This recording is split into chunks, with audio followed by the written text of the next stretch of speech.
It's time for Twit This Week in Tech. Wow, we got a great panel. Tom Merritt joins Christina Warren and Back Channel's Stephen Levy to talk about that new Mac Pro, the MacBook Pro, to talk about the new Surface Studio. Have Apple and Microsoft traded places? What's going to happen to Vines? They're shutting them down. What? And AT&T spying on us for profit? It's all coming up next on Twit. Netcasts you love. From people you trust. This is Twit. Bandwidth for This Week in Tech is provided by CacheFly at CacheFly.com.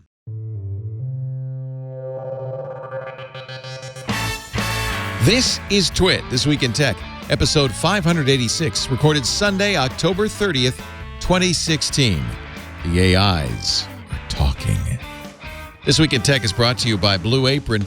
Blue Apron will send you fresh, high-quality ingredients to cook delicious meals with simple step-by-step instructions right to your door. See what's on the menu this week and get your first 3 meals free with free shipping by going to blueapron.com/twit. That's blueapron.com/twit. And by Braintree. Looking to set up payments for your business? Braintree gives your app or website a payment solution that accepts just about every payment method with one simple integration. To learn more, visit braintreepayments.com/twit. And by Texture, the mobile app that lets you access the world's most popular magazines anytime, anywhere using your phone or tablet. For your free trial, visit texture.com/twit. And by Automatic, the small adapter that turns your clunker into a smarter, connected car. For more information on the Automatic Pro adapter, visit automatic.com/twit and enter the limited time offer code TWIT20 for $20 off the new Automatic Pro. It's time for Twit This Week in Tech, the show where we cover the week's tech news. Oh, I'm so excited about today's show. We have a fabulous panel on hand for you. Here he is, tall and cool and tan and lovely, Tom Merritt of DTNS. I wasn't sure who you were going to introduce. Well, it's Astrid Gilberto's 75th birthday today, so I had to honor that. It's great to see you, Tom. Good to see you, too. Thanks for having me back. DailyTechHeadlines.com. And he still has the impenetrable Twitter handle, AceDetect. Yep, good luck. Good luck spelling that. You know what? Now it's an asset. Not having a handle that anybody could figure out. That's actually an asset. It proves that people really want to follow me. Exactly. Hey, I recognize that chuckle. It's Christina Warren. Great to see you again from Gizmodo. Yes, great to see you too. Thanks for having me. Always, always, always a thrill. Late of Mashable, now of Gizmodo. We should probably say that so people don't think I got it wrong. At film_girl on Twitter. And I think, although I'm sure I'll get corrected if I'm wrong, his first time on Twit, Stephen Levy is here. Thrilled to have one of the greats in tech journalism. And I mean that sincerely, Stephen. Your book, Hackers, is literally the best book ever written about the computer revolution. Even though... Oh, that's very nice. What is it now, 30 years old? 32, I guess. Wow. Wow. And yet, if you haven't read it, folks, you've got to read it. It's all about the original MIT hackers who... Right over there on that shelf. Yep. Yeah, Stephen, I have to be a little bit of a fangirl. Between my husband and myself, we have 4 copies of Hackers in our house. And you'd think that's the only thing Stephen ever wrote, but of course he's written an awful lot. It's time for another one, I think. Don't you think? You know, I often wonder, you know, the best computer books, the ones I've always liked are Tracy Kidder's Soul of the New Machine, Hackers, books about Pascal Zachary's Showstoppers, books about kind of what really happened behind the scenes, behind the headlines. And I feel like there's nobody does it better than you, Stephen. And of course, everybody can follow Stephen's writing now on Back Channel, which is weirdly on Medium, but owned by Condé Nast. Did I get that right? That is correct. We started on Medium, and I was really excited to, after all these years about writing about companies like Medium, to leave Condé Nast actually and to join it. That's really because you were at Wired. Yeah, I was at Wired. I was at Newsweek. Then I moved to Wired, and then I was at Wired full time for 6 years. And Wired, I've always loved Wired. I started writing for it when it first started, and but the idea, the chance to start my own publication, this company headed by Ev Williams, who I really admire, was really fantastic. And then we had an opportunity to move lock, stock, and barrel to Condé Nast and still be on Medium. It was a win-win, and everyone benefited. And now I'm back literally on the same floor of the World Trade Center that I would have been had I stayed at Wired. So it was kind of an interesting circle, but now I'm in a different position at Condé Nast. I'm not only writing, but the editor-in-chief of my little publication. We have a fantastic team. Jessie Hempel, another fantastic great writer, tech writer. She's one of the greats. She joined us with the move. So it's not just me. It's her and other great contributors. We talked about Scott Rosenberg. He writes for us. And we have a fantastic executive editor, Sandra Upson, who came with me from Medium. There she is. You can see her in that picture there. That little thing there on the left with our team. We're having our first event in a couple of weeks. It's a breakfast with Susan Line, and it's going to be a very small breakfast. And Back Channel is very much into building a community of its readers. So we're doing a small breakfast where people really get to participate and talk to each other. And we're pretty excited about that. Where are you going to do that? Oh, New York. At the Ace Hotel in New York, yeah. Well, I wish I could be there for that. That sounds like a lot of fun. I would love to do that. And I'm an avid Back Channel reader. In fact, many of the stories we talk about probably today as well are from Back Channel. In fact, I'll start with a story. It's kind of your cover story if you have one on Back Channel. The iPod is 15 years old. Not its ship date, but its announced date was 15 years ago, I think, on Friday. I think, yeah. And boy, that's kind of hard to believe. 2001, the Apple, 15 years on the one hand is not long, but we're light years beyond what the iPod represented. The first iPod, 5 gigs. Yeah. You know, I have more than that in my songs per pocket. Yeah, I have almost that much in my watch. Right. And of course, it was a black and white screen. It had a spinning hard drive, not solid state, a spinning click wheel, and it had to be charged and filled with fire by a firewire cable. Right. Pretty amazing. All technology's long gone. even that spinning hard drive inside has been abandoned by. Yeah. Well, it's interesting. So I wrote that. It was kind of an email story as well as an iPod story because actually the anniversary crept up on me. I think it's probably a little earlier in the week. It's October 23rd. Oh, yeah. You're right. Absolutely. A week ago. And I saw someone else wrote about it, and they actually had a picture of my Newsweek cover that I wrote about it a few years later. And I thought, wow, I should do something about this. I actually wound up eventually writing a book about the iPod. And I went back into my email from October 2001. And it was just like falling into a time warp. This was if you keep your emails, that's what can happen there. John Podesta might not be thrilled with this idea, but it was amazing. If you remember, October 2001 was a really weird time for a lot of us. I was working for Newsweek. It was a month after 9/11. Yeah. Right. And we were obviously, full bore covering what was happening post 9/11. And we had the extra little twist that some people thought that anthrax had been mailed to us in our office. One day we had people in biosuits walking around, and someone in the art department had the flu, and we thought, oh my God, we're all dead. And they made us, I actually reprinted part of the email. They had to get our mail in separate rooms. You had to put on gloves before you touched the mail. And that was sort of the backdrop of getting this mail from Apple saying, yeah, we're coming out with this device. And I said, well, I don't think I'm going to go out there. I'm busy covering the end of the world here.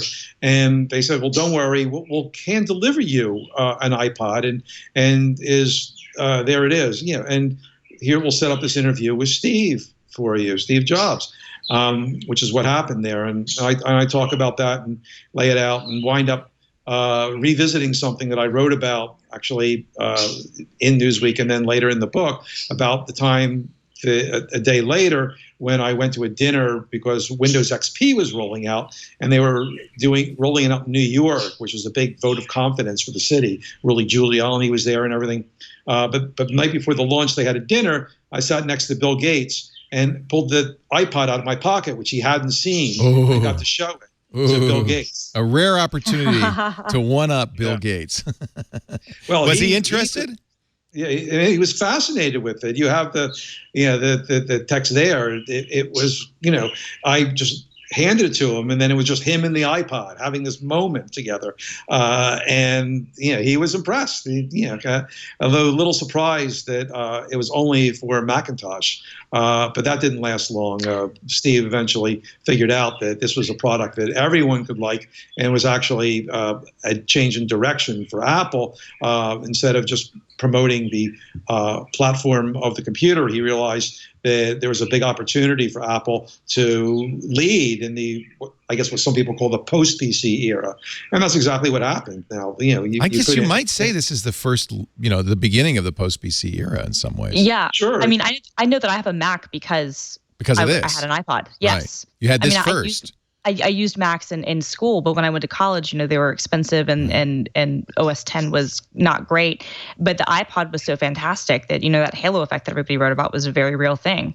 And so I had it with my Windows computer, but then I was like, well, I want the whole experience. According to Walter Isaacson, Jobs went kicking and screaming into the Windows version. He did not want to do that and had to be convinced to make a Windows version of iTunes that would work with the iPod. Yeah, the first Windows iPod, because it came out in September of 2002, I think. So a little under a year after the first one came out, didn't have iTunes. It used Music Match Jukebox. Oh, that's right. They didn't have iTunes. It didn't have iTunes. And so iTunes didn't launch on Windows, I don't think, until October of 2013 or 2003, I want to say. Yeah, because remember they had the big Super Bowl campaign in 2004. But yeah, I think it was October 2003 that they finally brought Windows to brought iTunes to Windows. You know what's awesome about this? This is the original.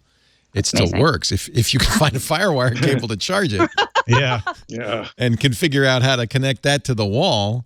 But my songs are still on here. This is kind of interesting. This is like a time machine of the 1,000 songs you were listening to in 2001. You could only pick 1,000 songs back then. Yeah.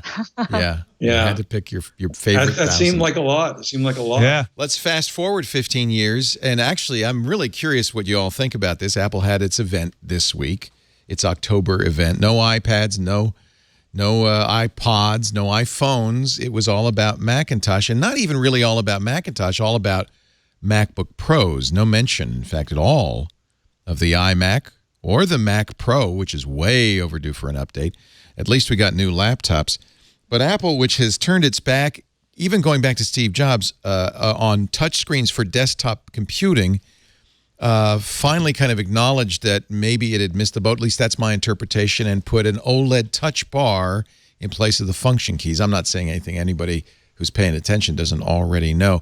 What's interesting is it was the day after a Microsoft event in which Microsoft kind of very clearly went after Apple's core audience, the creatives. They to the point that they named the next version of Windows coming out this spring the Creative Edition.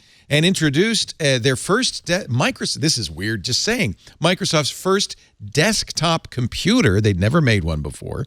A 28-inch all-in-one, dubbed the Surface Studio, Apple pricing at $2,999 for the base unit. And lo and behold, I mean, you might say, well, we've seen an iMac. That was almost 15 years ago, that first lamp iMac came out.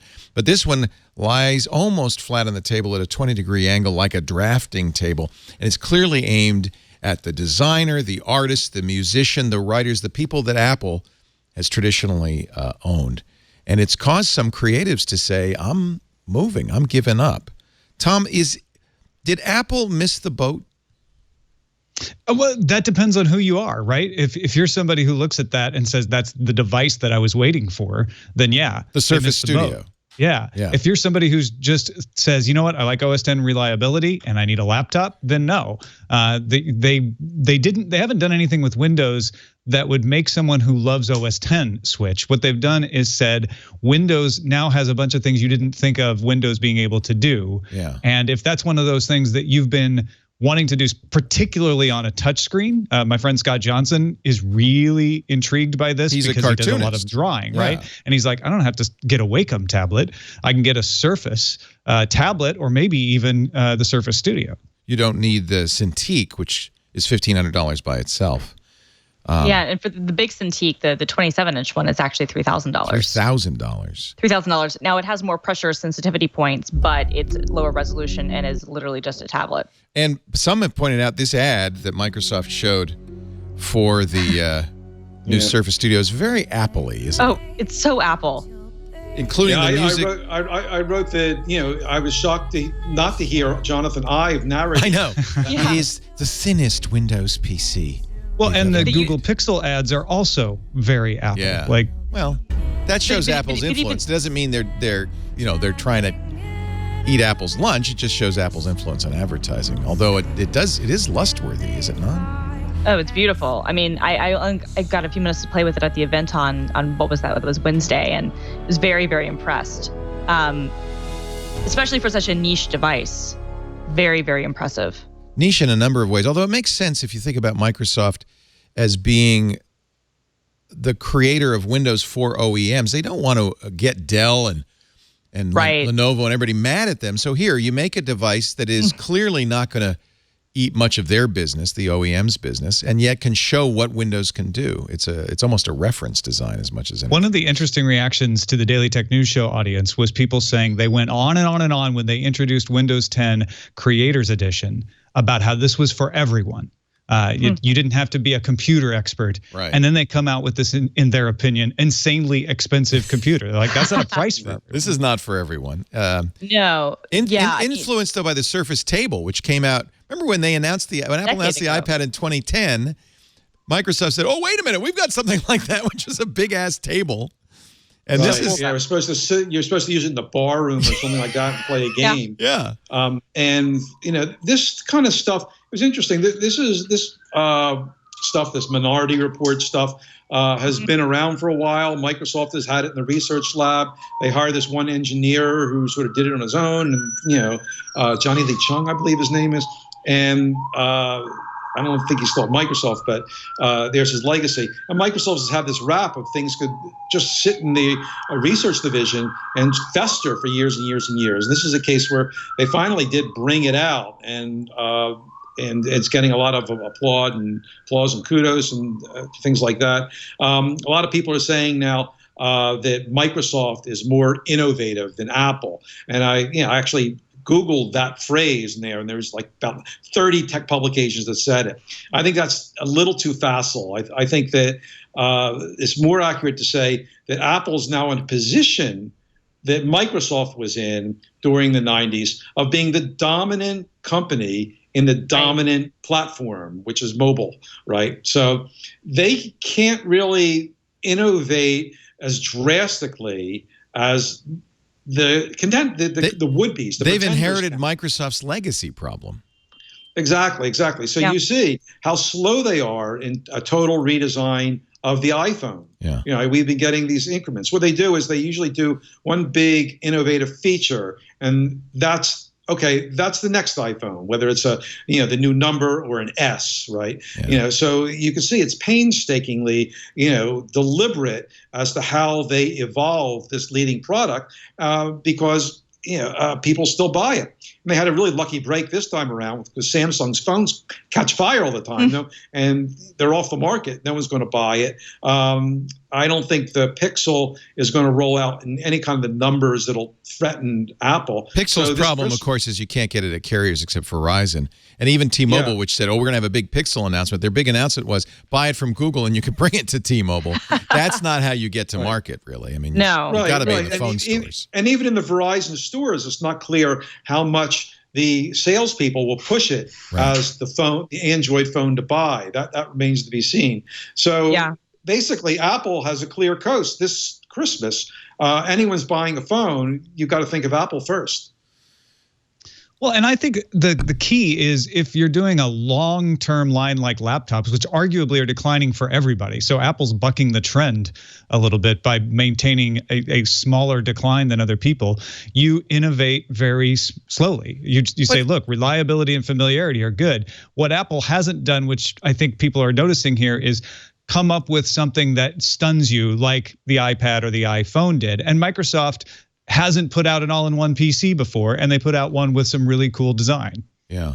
It feels, though, part of the problem it's not exclusive to Apple, is that it's hard to think of what more you could add to a smartphone that would make people gasp. Aren't we kind of almost to the perfection point where you can't get any better? No. Stephen, you disagree? What do you, no, you think totally there's some not. magic lying out there that we haven't plumbed yet? Absolutely. That's their job to do that, to find those things. Right. And are they unable to find it, or is it more that they just can't leave their legacy customers behind? You'd have to really go behind closed doors in Cupertino to answer that question. But if they're not working on something which is mind-blowing for the phones, then shame on them, because that's their job. Yeah. And meanwhile, a number of creatives are saying that these new laptops are pro in name only, that's a marketing term. They tap out at 16 gigs of RAM, which anybody who uses Photoshop realizes is the bare minimum. Well, I mean, I think that's more of a limitation of the processor than... Apple claimed it was to save battery life. And I think you've got to really wonder about Apple's, it seems like, drive to make things thinner and lighter at the expense of power. It's prosumer. It's prosumer. It's not pro. So here's the forgotten member of the Apple family. Everyone talked about, should I get this with a MacBook Air? And Apple seems to be saying to you, well, don't really think about the MacBook Air because we made this as thin. They actually compared this, favorably with the MacBook Air. But then Apple has this MacBook, right? Just plain MacBook, this beautiful 12-inch computer, which was woefully underpowered. And I really thought that they were going to announce a version of the 12-inch MacBook, which was going to be more sufficiently powered. That's what the rumor mill seemed to indicate. That was the 13-inch would be a MacBook 13, but it really is just a stripped-down MacBook Pro. Yeah, I've actually got it. You have it? I do. I have space gray. Let me see how thin it is. Hold it up to the... very, very, very thin. Thin and light. Is actually... That's an Air competitor, except it's $300 more than the Air. That's the only negative, right? And so this is the one that does not have, the touch screen. Obviously, it just has the regular function rows. How's the keyboard? It's the same as the MacBook. See, I hate the MacBook keyboard. But it's the same travel, but they readjusted the way that the butterfly switch mechanism works, so it actually feels better to type on. So it's good, a weird, because I make so many mistakes on the MacBook. Yeah, so it's a weird mind frack in that the travel is the same, but in my experience, like I could tell somehow instantly, it feels better. It feels better. Yeah. But the key size is the same, and the distance between the keys is the same. And that's the same keyboard that you're going to see in the other Mac Pro models when they come out. Yes, it's the exact same keyboard. The difference is obviously like the other ones will have the OLED touch strip or Retina touch strip, whatever technology is at the top. Right. And the cheaper machine just has the two. But I think for a MacBook Air, so you lose out. You have a better screen, thank goodness, because the Air screen was really starting to look pretty pathetic. But you lose the ports and you lose the price. You lose the ports and I think the price is the big thing. Although Amazon is already selling the $1,300 one for like $1,150. They're already selling it for, and B&H is undercutting it too. Well, you rarely see that. Apple controls the channel so tightly. You rarely they do, and especially not with new stuff where literally brand new you can get $1,140. That's a significant. Yeah. So, which to me, I mean, if I'm going to make any sort of critique, just not even getting into the merits of the MacBook stuff and whether the touch bar is the future, it's a new paradigm and a revolutionary way of computing, as they called it, or not. I think that the price was the one thing that kind of stuck out to me as being a little bit off. I understand that they're putting a lot of technology in this. I understand that it has an ARM processor and a secure element. Yeah, the OLED screen is really its own little computer with the same operating system as watchOS. Yeah, and that's all very cool, but the big critique that a lot of us have had, and I'm a Mac user, as much as I might feel abandoned sometimes by certain things and would like, the perfect computer built just for me. I'm a Mac user. I'm not going to go to Windows. That's just not going to happen. I do feel like the price point that they're starting out at is a little high.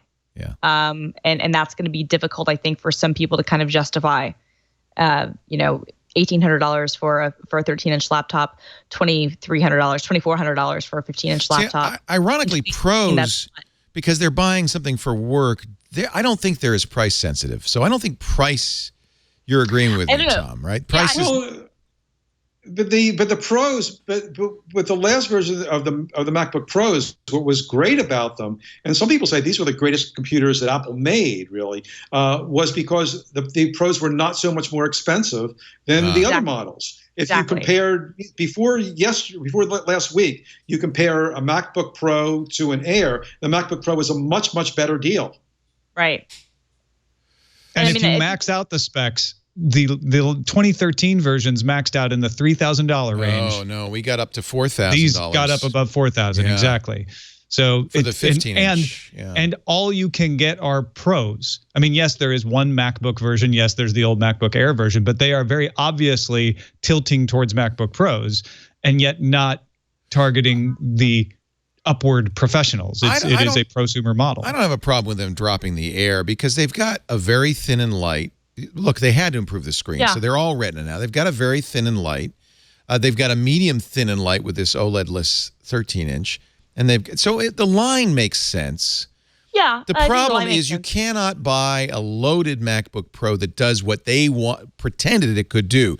They had the new LG 5K screen hooked up to it, and you dock it, and suddenly it's a workstation on your desktop. And yet it really is, Thunderbolt 3 drive arrays, but it really isn't because it's 16 gigs of RAM and it's the Skylake processor, and it feels like I feel like Apple doesn't really care about that. And it's admittedly a small market, so why should they care about the Pro? Look at this Mac Pro. This is ridiculous. 3.5 years in now, and no update, and no update in sight for the Mac Pro. Which is a shame because I think that's and I don't think they care. They don't think they have to care about that market as much, but I do think that is an opportunity though for the Microsofts of the world, so to speak. I agree. Because I think that is actually. I mean, the first crack was with Final Cut 10. I was at NAB that year that it was announced and saw people gasping, and not in a good way, for one of the first times. And then a year later, so many people had switched to Premiere. All our edit suites are running Dell PCs, Windows 8, and Premiere because we didn't have an upgrade path with the Mac Pro. Exactly. They finally did come up with one, but it was too late. And so at this point, when you're talking about 3 plus year old Mac Pro hardware, it was a very extendable machine, a very good machine. The fact that it has as many Thunderbolt ports as it has was fine. But now everything's moving to Thunderbolt 3 and USB-C. And so what are people going to do? You're kind of asking people to maintain two different ecosystems. If you have, a mobile workstation, with your new MacBook Pro, and you're still having your professional, suite with your Mac Pro, I mean, that's a little bit odd. Stephen, but really, when we think about this, are Apple and Microsoft fighting over a moribund category anyway? Is the PC even is there any market for a PC except for this small niche of developers and professionals? Well, I think there is. There's a lot of people who still use laptops. Millions are sold every year. It is shrinking, though. It is shrinking. Apple has said that, Tim Cook in particular has said that he feels that for what a lot of people do, they should be happy with the iPad, the Power iPad. Yeah, that's right? crazy. The iPad Pro, right? Yeah, that's nuts. And for me, I don't edit movies or things like that, but I just like a lot of storage, a powerful word processor, the usual music and movies and things like that. And I like to take it along with me. And could you use a Chromebook, Stephen? It's funny. I went to Nigeria a few weeks ago and didn't want to, cross borders and things like that with all my data. So I took a Chromebook with me, and it was perfectly fine. I took a Pixel. That's what I would worry about if I were Apple. do I use a computer a lot where there's no good internet connection there? Right. A Chromebook is not good if you're not connected to the internet. So that's out for me. And I actually was thinking, I have a MacBook Pro, for work, and then I got supplied with, and I thought, well, gee, this is a good time. I was looking forward to this announcement, so I thought, no, I'm going to buy a personal laptop to replace the MacBook Air I have there.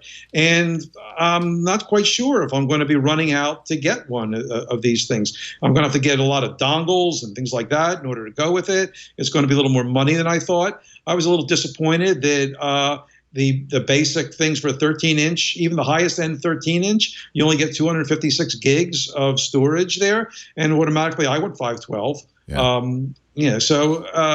And as for the touch pad, I'm going to have to take a look at it and see if it really is revolutionary. I'm optimistic. I'd love to see what they do with it. About a year ago, it feels like the touchpad is Apple's kind of lame ass way of responding to touch screens. Like, well, About a year ago, I went to Apple. They invited me, actually, to take a look at their accessories lab because they came up with new accessories, and it was around the time of the iMac launch. And I sat down with Phil Schiller, and he gave me what I call the grand unified theory of Macintosh. I remember that. That was a great conversation. Yeah. Yeah, and he laid out if you do this is for the phone. These kind of tasks for the phone. This is for the iPad, and this is for the laptop, and this is for the desktop, right? And and I asked him specifically, well, what about a touchscreen? A lot of people thought that last iMac would have a touchscreen, and he said, no, that's wrong. That's wrong. People, their head is down, for the keyboard when you work with it's ergonomically a disaster to touch the screen. You get your gooey fingers on the screen. It's just wrong, right? So this is an extension of that. And the other thing is that Apple, ever since the iPhone came out, really, they've been trying to make the desktop behave more like the phone, right? So the operating systems are merging there. So this does a lot of things that are created because of the limitations of a phone. The thing I mentioned, I wrote our newsletter about it this week, is that one thing I saw in the demo that they gave is that it suggests words for you like it does for the phone. Yeah. And I thought, gee, how strange is that? Yeah. Here's a feature that came about because you weren't using a full-fledged keyboard, right? And, because you're probably type things wrong and it's a pain to type. So they'll suggest the next word to you. But now they're doing it on top of a keyboard. I have to reach all the way across that ridiculously large trackpad to get there. So far away. I think Apple is saying it's wrong until the day they say it's right. Isn't how Apple works? Yeah. They've got to rewrite OS X clearly, and that was a painful process for Microsoft. Windows 8, which was the transitional operating system to touch, was horrid, and Microsoft suffered from that. But they've gone through the fire, and now they come out at the other end with this Surface Studio, which I think proves that Apple's wrong about touch. I think this shows that touch is exactly what you want. And I think for what the Surface Studio is good for, touch is good. I don't think that for a lot of other applications, touch if you're is doing Excel ideal. spreadsheets or you're writing your column for Medium, probably not. Well, and I think that's what Apple's that's what a lot of people banking do. on. Yeah. Yeah. Because I'll tell you, when I use my Surface Book Pro, I find that I rarely ever touch the screen. But because I I'm agree. using It's it not for an those all kinds the of time things. thing, but every once in a while you touch a button because it's more convenient. There's a big button there than getting them out. You touch it. But it's or not you'll like when I scroll. switch over to a Mac, I suddenly find myself constantly trying to touch the screen. I do. You don't touch You your do? screen all No, the time? No, I don't. Oh, I do. All right. So not here's not an even switching interesting- from Windows 10, but switching from iPhone and iPad. Constantly here's touching the screen. So here's an interesting idea. So we also learned that Apple was getting out of the standalone monitor business, right? Right. Phil Schiller responded to that. What if either they're working with or someplace on its own, some third party is working on the equivalent of that big thing in the Surface Studio that you could use as an Apple peripheral? What if someone else comes out with the equivalent of what we've seen there that works with your laptop the way the Surface Studio works? I think that's why you have to rewrite Macintosh though, because I mean, the touch the way targets how are it too works- small. Go ahead, Christina. I was going to say the Wacom's, the Cintiqs work with Mac. You can use those tablets. So, I mean, there's an idea, but I agree with you. I think that they'd have to rewrite it. I will say this, though. When I was playing with the new Macs, I kept almost touching the screen, which has never happened to me before. But when I was playing with the Touch Bar, I kept reaching up and almost touching the screen. And that was a first. And I've long thought that Apple didn't actually need to go touch for the Mac. But I think that it's indisputable to say that the Touch Bar is at least their way of saying we're doing touch on our terms. This is bringing some of those features people want, but we're going to do it on our terms. It looked so dopey to see. They brought out a DJ, and it looks so dopey for the guy to be using this little touch thing to do his things when he could just get a iPad and do it all on the screen. Well, they do seem to be tilting the iPad to be the replacement for the MacBook. Right. To say, like, look, if that's the kind of thing you want, then get an iPad Pro or get an iPad. We're gonna have the laptops be serious laptops. Do they come out with larger iPads then that are like that's the touchscreen interface? Well, they have a pretty large first iPad Pro is enormous. Gigantic. Yeah, no, it's not small. Yeah. You could surf on it. Yeah. I always want to serve drinks on it. I feel like it's yeah, I have that and a 15-inch laptop, and so I think of it as smaller. Like, but I guess what I'm saying is, do we want a 15-inch touch iPad Pro? I can't. I don't know. We're not going to get the Surface Studio till December 15th, so I'll get the Mac Pro before then. But I think that Surface Studio is and I'm not an artist. I could draw stick figures. Is just looks like the kind of device that Apple might have made if Apple were still Apple. And I hate to say stuff like that. But what was the name of your book on the iPod, Stephen? Was what the perfect thing? The perfect thing. Yeah. And really as a music player, it was perfect in the way that a lot of digital devices since are perfect, right? I remember when the flip camera came out, right? Yeah. That was perfect too. Now it turns out we have one device. It's the perfect camera, the perfect music player, everything, right? But I have to say the iPhone 7 Plus is as close to that perfect thing. It is. It's so good. At least in industrial design that the iPod was. By the way, I have power. Wait a minute. So you say the Apple isn't Apple anymore? Then you just hold up the iPhone. And I have to say that the apotheosis of civilization. But especially the jet black. I mean, when you hold it in your hand and you compare it to a Pixel, you realize that in terms of industrial design, I don't know where Johnny Ive is. I think he's on sabbatical. But in terms of industrial design, they still have it in that respect. That jet black is amazing. But I got to really wonder what the MacBooks are up to. By the way, I have powered up my iPod, and you want to see my playlist for rock and pop?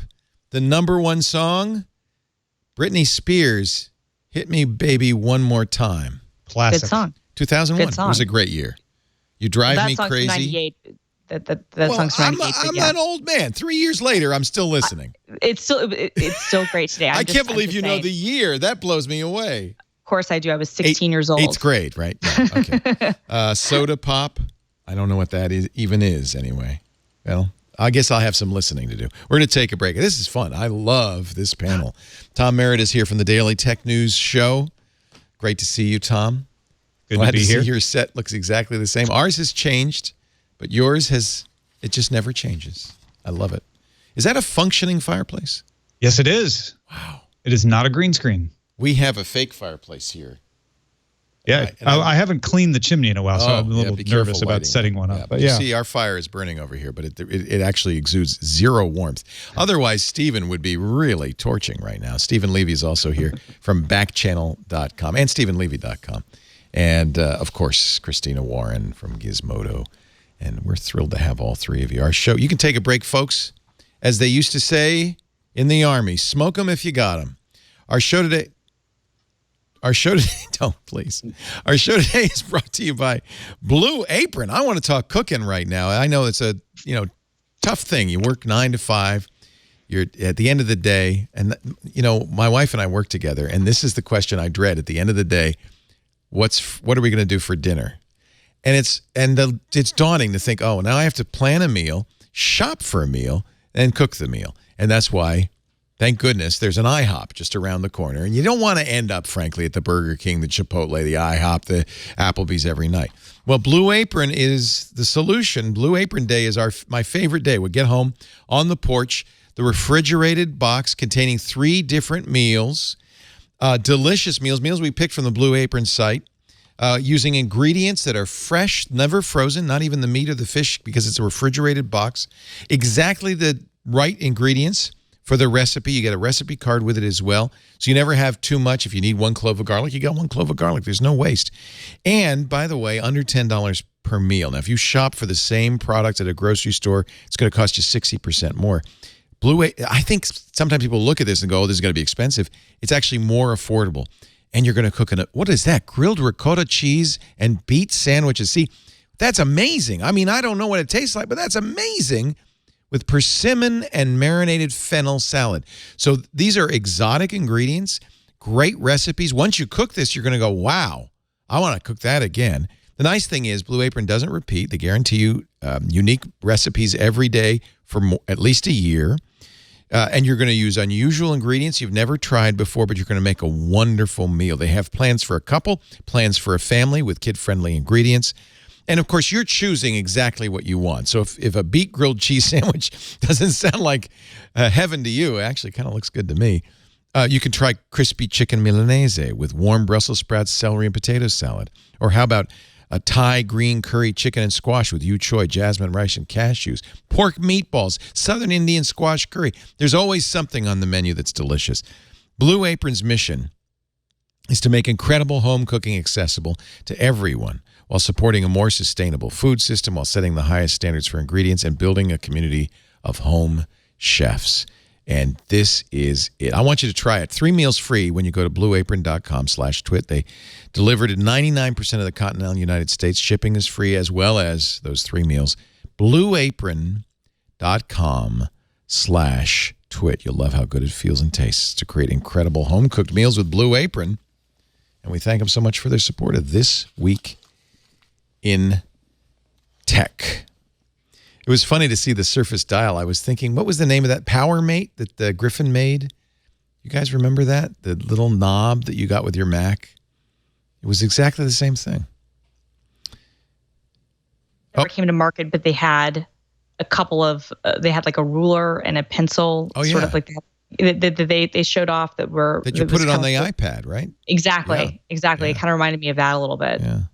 How about the dials that came with the Apple II? Yeah. Remember those dials that came with the Apple II? Yeah, the power... Did it come with the Apple II or you bought it? It was a Power Mate from Griffin, right? Yeah. Yeah. Tom, we had you muted. Or whatever, yeah. Yeah, Tom, we had you muted. So I don't know if you're unmuted now, but you can try it. Well, Leo. Yes, Tom. No, I was thinking earlier when Stephen brought up the Surface table that they talked about. One of the things they showed off back then was being able to set your drink down. Yeah. And have it order another one. And I saw the dial was the first thing I thought of, was like, well, they basically took that recognition technology and figured out an actual use for it. Microsoft's also... Go ahead. They have those cool tiles, right? On that table too. Like magic tiles. I wonder if they're going to introduce those again. You put a tile there and it would sort of read the tile. It would know what was on. You put your camera there and it would show your pictures. And you could sort through them. Exactly. The only place I ever saw that was on a cruise ship and in a casino. Nobody else. Hotel lobbies. That's all. You actually saw one, too. I saw it. Played with it. It was all messed up because people have been putting their drinks on it. So it's all scratched up. What do you expect? It was not a good product. It was a bad idea. But you know what? It lives on in the Surface Studio. We should mention that Microsoft also is entering the VR realm. They announced less expensive VR headsets that are tethered, unlike the HoloLens, which is untethered, starting at $299. And in a very typically Microsoft way, they're not going to make them, but their partners, Acer, Dell, HP, and Lenovo, are going to make these. And they have something that I had to ask somebody what this means: 6 degrees of freedom. Which sounds, I'm not sure. The Founding Fathers declared it does. It sounds like maybe something that was in the Federalist Papers. But no, it's the ability to go left, right, up, down, back, and forth. So without the external sensor. All the axes. That's because you're totally untethered from the 6 degrees of people on the world, 100% degrees of separation. Yeah. From Kevin Bacon and everyone else. It's funny to watch everybody chase this market, even though I'm not convinced it's anything more than a gimmick. Are you, Christina? If anybody were still into VR, it'd be you. I don't know. I think that it has potential, but I don't. I mean, right now, so much of the focus has been on gaming, and I think that I'm not convinced that. I mean, there have been a lot of cases before, kind of it started to break into mainstream where it could be used, in medicine and to help people with PTSD, and I think that there are some interesting use cases that you could obviously do even in like the industrial sector. But when it comes to regular people, I don't know if we're ever going to be at a point where people are going to be willing to put on a headset. I just don't know. Microsoft sees the world as 3D. It wants it announced also its new Paint 3D, which answers a question I don't think anybody's asking, which is how can I make a 3D object on my PC? I mean, obviously business for, if you're making computer graphics for movies and stuff, but Minecraft. Is that it? I got the impression that they really felt that kids were just dying for a tool. Here we are in a school where they could make 3D objects on their PC. When I first heard 3D, I was like, it'll probably be really hard, or like bubble letters. But when I saw this, I was like, it's like, whoa, it is like, it's like word art. I mean, I don't get really, maybe there is a market for this. Is this a bunch of Microsoft owns Minecraft after all? Right. Yeah. Well, and one little noticed announcement in the Apple event was that Minecraft is coming to Apple there. So maybe that's Microsoft's sort of answer, kind of to extend like the role reversal remember we've been talking about the seismic reverberations when Apple made iTunes available for Windows there. Maybe this is sort of a similar move there. They're showing that Microsoft isn't so chained to its own system there. They're releasing they're not, clearly. I mean, Nadella's even said that. We want to be wherever our customers are. We're going to make products that are, if our customers are using iPads, we're going to make, and some of the best Microsoft products are for iPhone and iPad. They're not for Microsoft. Right. So, but to this franchise that they're building there, they're going to be very ecumenical there. I guess what I'm wondering is, are we entering a future where kids want to do 3D? They want to do 3D printing. Clearly, Microsoft would love a cadre of young people who could design products for HoloLens. And by the way, one of the announcements with Windows 10, the Creative Edition, is the Microsoft holographic interface.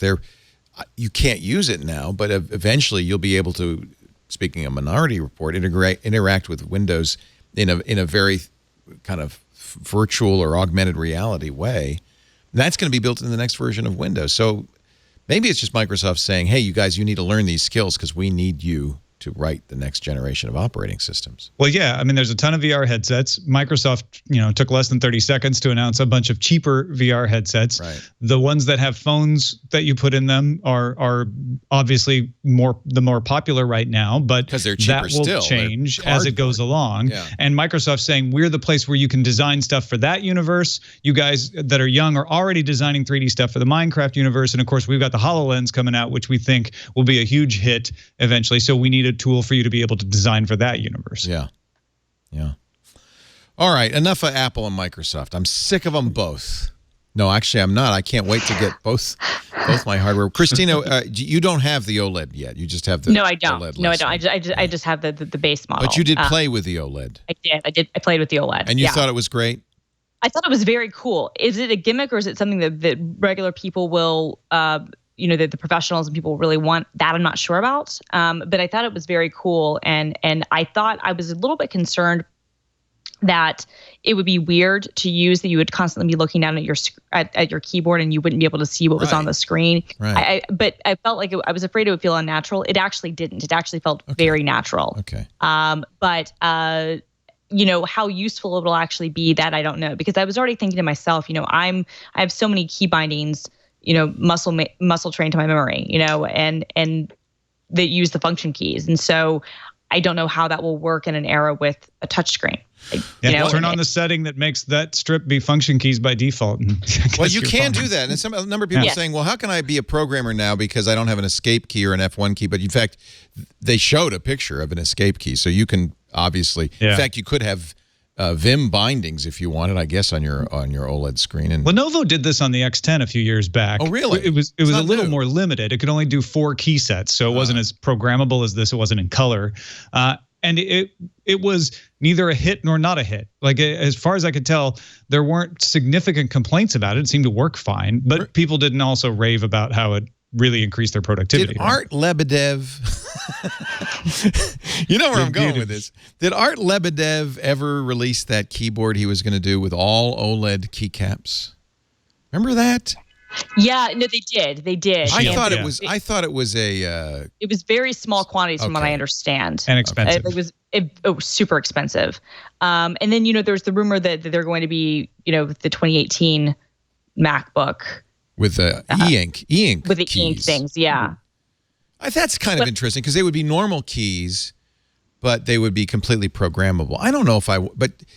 To your point about muscle memory, do you really want to be in that kind of shifting landscape where a key could be whatever it wants to be? Pun intended. Alan, it sounds a little, yes. It sounds a very Alice in Wonderland. A key is whatever I intend it to be.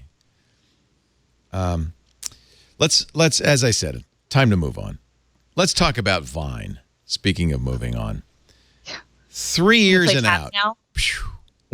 I bet you made some Vines in your time. In fact, I know you did for Mashable. Didn't Mashable have a whole Vine team? We did have a whole Vine team, and then the person who headed up the Vine stuff originally at Mashable went on to work at Vine. He was the community manager at Vine for a couple of years. Sorry. Twitter's shutting it down. Yeah.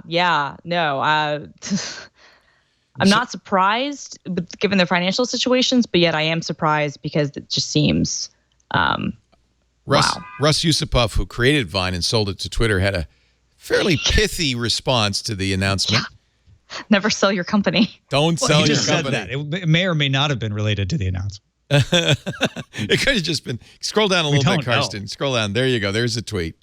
Just happened to come out at the same time. 4 little words that say so much.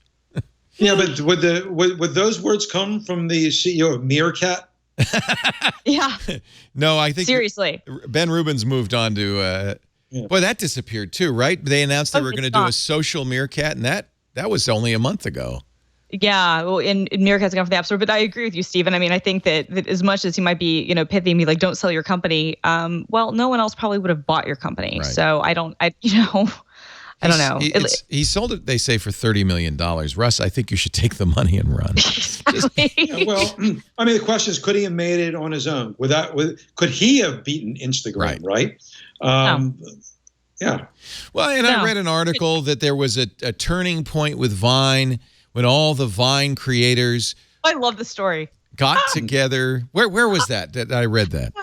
This is Mike. Mike wrote the story about how last fall, I'll read you the first paragraph. Last fall, nearly 20 of Vine's top 50 creators gathered in a conference room at 1600 Vine Street to stage an intervention. And they're basically asked, the stars had a proposal. If Vine would pay all 18 of them $1.2 million each, roll out several product changes, and open up more direct lines of communication, everyone in the room would agree to produce 12 pieces of monthly original content for the app or 3 Vines per week. But their complaint was, oh, Vine, you're not doing a good job. Nobody's watching us anymore. Right. And what I really wonder is, did you guys who are these? Who's the biggest Vine guy? What's his name? King Bach. Yeah. Did King Bach go on to greater things after leaving Vine? Yeah, he's on Snapchat. Yeah, but honestly, could it be that maybe people just got tired of 6-second jokey videos? And oh, definitely. It wasn't Vine's fault.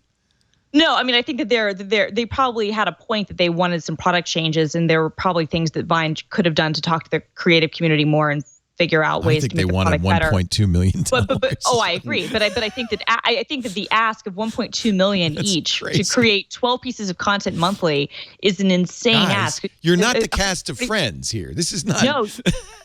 No, but not only that. I mean, it's just it's. I mean, it completely outsizes, I think, their own influence. Especially since most of them had, because they'd already at that point moved on to other services, Right. Snapchat or Instagram or Facebook or YouTube or whatever.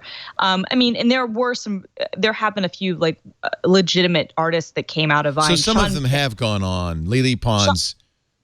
Shawn Mendes. Shawn Mendes. Shawn Mendes is a musician, and he was a Vine star. And Spotify named him number one, 25 under 25. He opened for Taylor Swift last year on her world tour.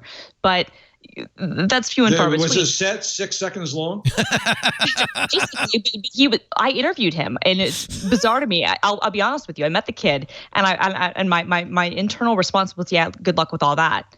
I was wrong. He's gone on to be very successful. Yeah. But he was. There were a number of musicians who were making, kind of like 6-second, musical things. People would hear little bits of what they were doing, and they gained audiences that way. But I mean, I think that, to your point, Leo, I think that just the nature of the product. I mean, you could do a lot of humor, and it was very good, and there was certain content there that was certainly very like big in the meme community and that people would adopt. But I think that a problem with the service like Vine for a company like Twitter is twofold. One, you can't really guarantee that the stream of content that will come in, it's going to be good enough that people are going to watch it. But I think the bigger problem is that, something like Instagram or even Snapchat, or even YouTube to a lesser extent, everybody feels like they can upload it. You don't have to have an inherent talent to be able to get something out of it. Everybody can take out their phone and take a photo and post it on Instagram and share it with your friends and family. To be really good at Vine and to have people to make compelling Vine content, it's hard to do. It's very hard to do. Yeah. The stop motion stuff takes It's also a very specialized skill that may not translate to any other platform. Precisely. And it was a launch platform. I mean, if you look at the majority of the Vine stars were musical, and they all made it big by moving to another platform. And I think that was one of the most interesting parts about that story was YouTube, which usually is getting flack from creators for not supporting them enough or blocking them with content. We're getting pointed out as the example of like, Vine, you need to do what YouTube is doing, giving us money, helping support us. And while that makes perfect sense for YouTube, I don't think it did make sense for Vine. Vine's not monetizing in the same way, or at all. Yeah, no. and it's ephemeral content. You don't see Snapchat out subsidizing artists. Well, see, that's the question. What does this portend for Snapchat? Well, Snapchat changed its model. Now people are, they're going to, like pay for the content there and take all the advertising there. So that's going to be a really interesting thing to see how that plays out. It ended up being the brands ended up being the big thing for Snapchat, right?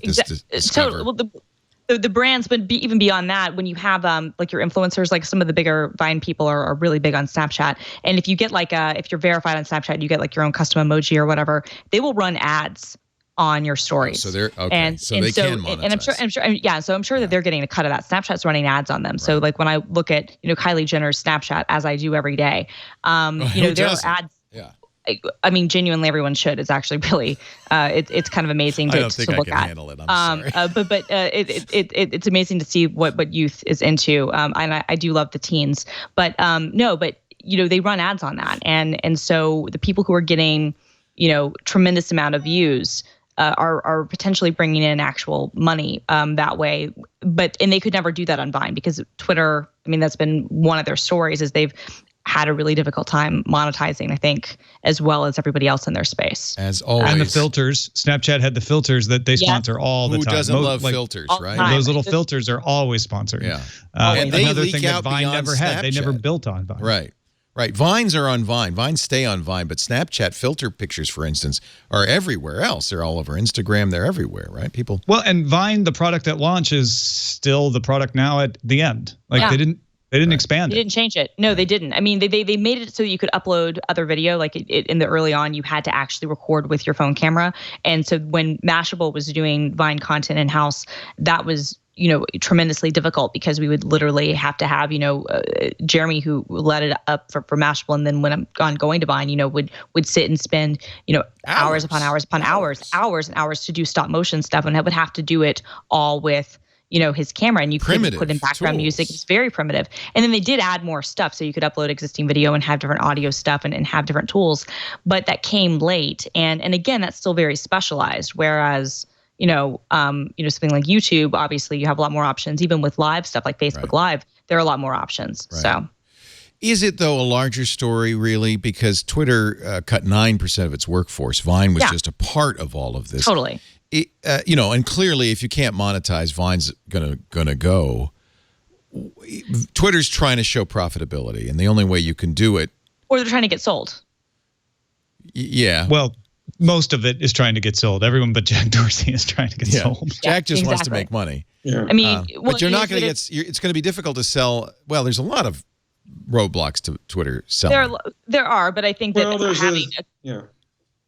I mean, basically, as it turns out, the biggest problem they have in selling now is the troll problem. Is that true? Because I saw that. I saw Mark Benioff said that, and it was Disney said that. Reportedly Disney said that. And Disney didn't say anything publicly. Oh, I trust Bloomberg's reporting on that. Yeah, but, no, they're good. But and that makes sense, especially for a brand like Disney. You don't want to be tarred with the troll brand that Twitter brings to the table. But I have to think that the real issue is $2.5 billion in revenue and zero profitability.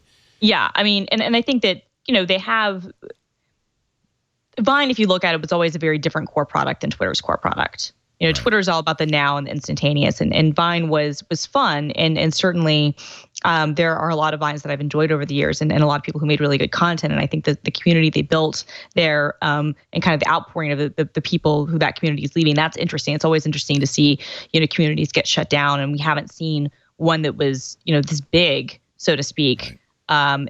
Shutter in this way in quite some time. And that's interesting. But I think that the two products were very different. And if you're a company who you're trying to get sold or you're trying to become profitable, you've got to look at what your core strengths are. Cut off the dead limbs, and that was a dead limb if ever there was one. I mean, and it was always run sort of as a startup inside of Twitter anyway. Right. They had their own offices, and so it was different. After Disney and Google and Salesforce and everybody else kind of withdrew from the buying Twitter, the conventional wisdom was, that's not a problem. Some investor group will come along with the cojones to fire enough people to make it profitable.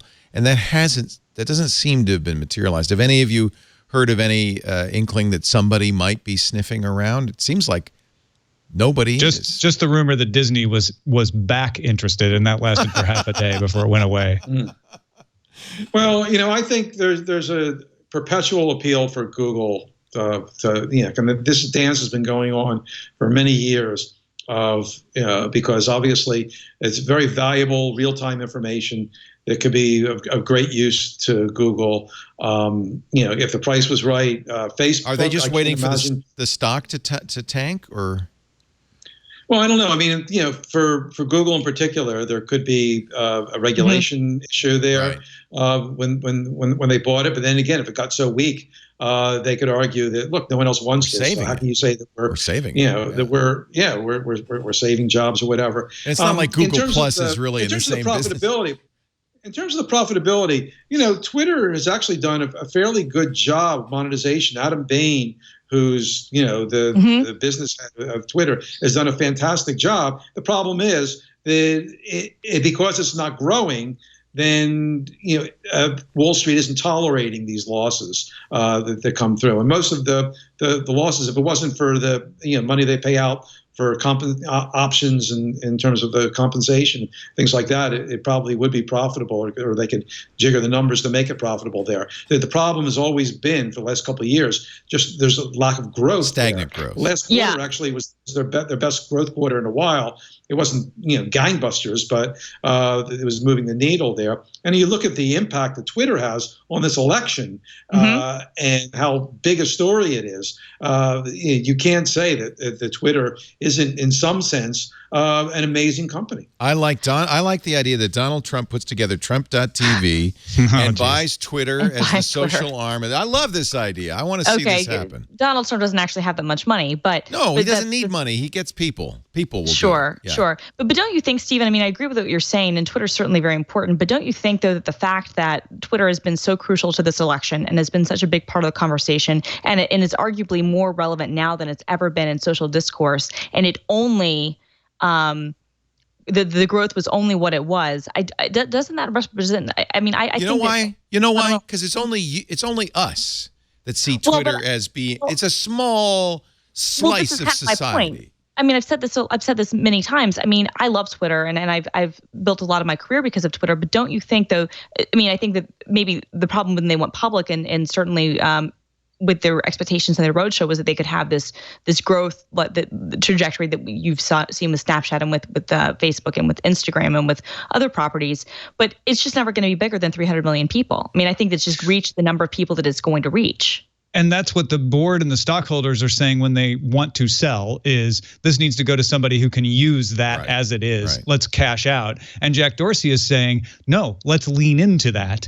Let's become a platform that, sure, it only has 300 million monthly active users, but everyone consumes it. Sure. Everyone looks at it. And so those are the two bets. I'm not saying I know which one is the better way to go, but it's not unreasonable to think that Dorsey's right, that he can turn this into a new kind of live event platform that people consume passively. When did 300 million people become a total loser? Right. If it's a television network, I don't think that would be pretty good.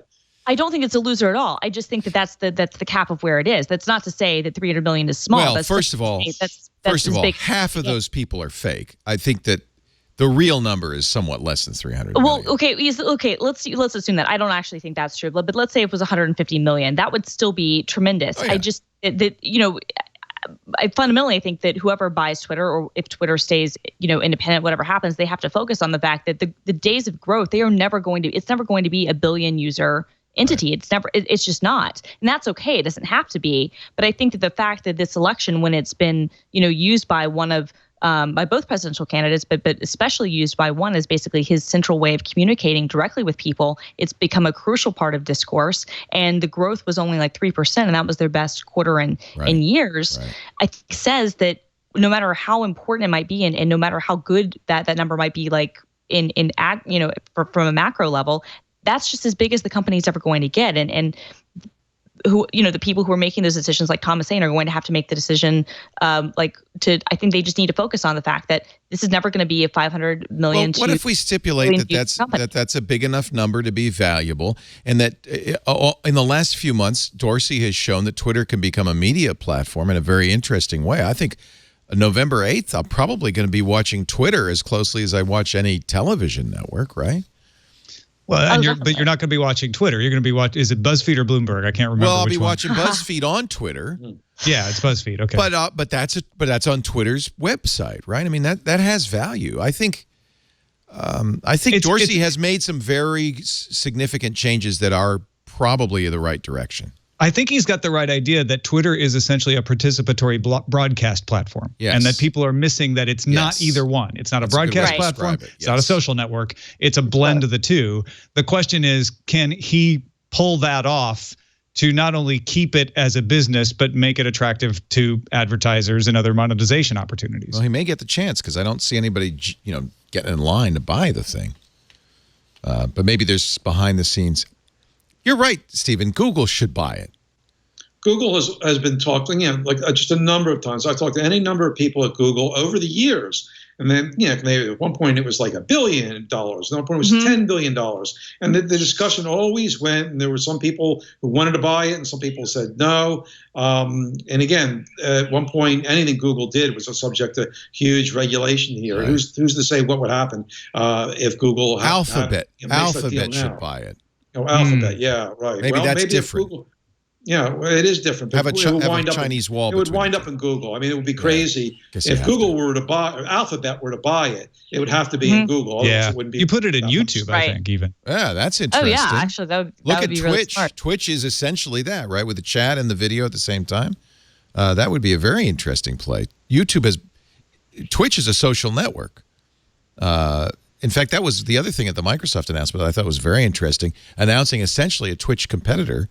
Beam so maybe Amazon should buy it and put it in part of They own Twitch. Maybe them. Although they don't. Do they need it? They already have the chat. They already have that hybrid platform that you were talking about, Tom. We should mention that Stephen's written the book for what Google's thinking, called Inside the Plex, and I think great book.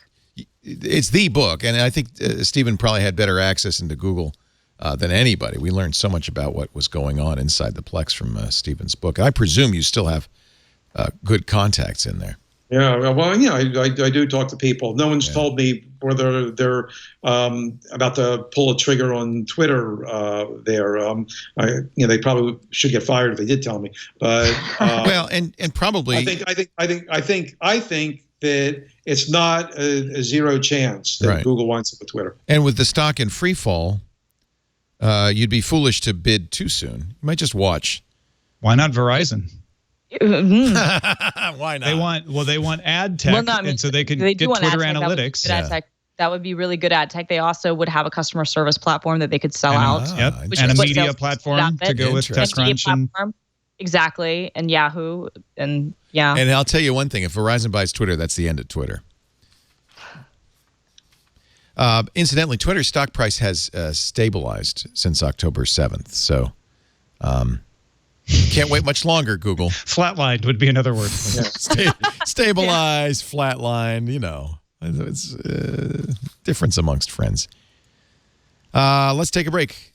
Great panel. Stephen Levy from Back Channel.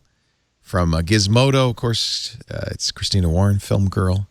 And from the Daily Tech News Show, dailytechheadlines.com, Tom Merritt. Our show today brought to you by Braintree. If you're a mobile app developer, you know that the payment platform is key. That's how you make your money. And what do you want? Well, you want something that your users love, that you feel comfortable with, that pays fast, that has fraud protection. Most importantly, that you don't have to write. And that's what's so great about Braintree. Braintree integrates with just a few lines of code into your app. It supports every platform. It's easy to do. And if you need any references, Braintree's what Uber uses. Braintree's what Lyft uses. Braintree's what Airbnb and Hotels Tonight uses. If competitors use the same product for their payment platform, you got to think this is the one. GitHub uses it. You've used it. Why not use that payments solution, that simple solution that helped them all become what they are today? Braintree makes payments so fast, easy, so seamless. And the nice thing is you're ready to accept everything. PayPal, of course, Venmo, of course, credit cards, of course, Apple Pay, Android Pay, even Bitcoin, with one check of the box. And when the next big thing comes along, boom, it's easy. No recoding. It's easy for you. It's the best way. Fast payouts, continuous support. You're ready, whether it's your first dollar or your billionth dollar. You'll see fewer abandoned carts and more sales with Braintree's best-in-class mobile checkout experience. It's a full-stack payment solution. Works with Android, works with iOS, works with JavaScript, works in every language you like. Single integration, cross-platform, superior fraud protection, customer service, fast payouts. What I don't understand is why aren't you going right now to BraintreePayments.com/twit? BraintreePayments.com/twit. We thank them so much for their support for this podcast. It was a great week. There was a lot to talk about. I got up very early in the morning to cover Microsoft's announcements. You probably didn't, but don't worry. We have a small motion picture we've made that dramatizes the events of the week. Watch. Previously on Twit. But I'm still confused about the Thunderbolt port. So could I, like this regular USB, will that fit in the Thunderbolt, or do I have to get it? And those ports are multi-function ports, so they do all of your other things as long as you have a dongle to do it. I mean, like my iPhone 7, why didn't it ship with a USB-C? Like what? That's a great question. That's one thing that you're going to need a dongle for. Know-how. Today on Know-how, happy freaking Halloween. You are a master of cosplay. You go to all these cons. Yeah, I've picked up a few tricks and techniques along the way, and I'll show a few of them here today. Twit Live Specials. I'm here in San Francisco for Pepcom's Holiday Spectacular. We saw all kinds of gadgets that you might want to buy for others, that you probably want to buy for yourself. A lot of internet-connected things for your pets, for your sleeping, for your weightlifting, exercise, a lot of great things. AirBar is a sensor. Attach it to your current laptop, and instantly it becomes a touch-enabled device. Twit. It's time to see Leo in the cat suit.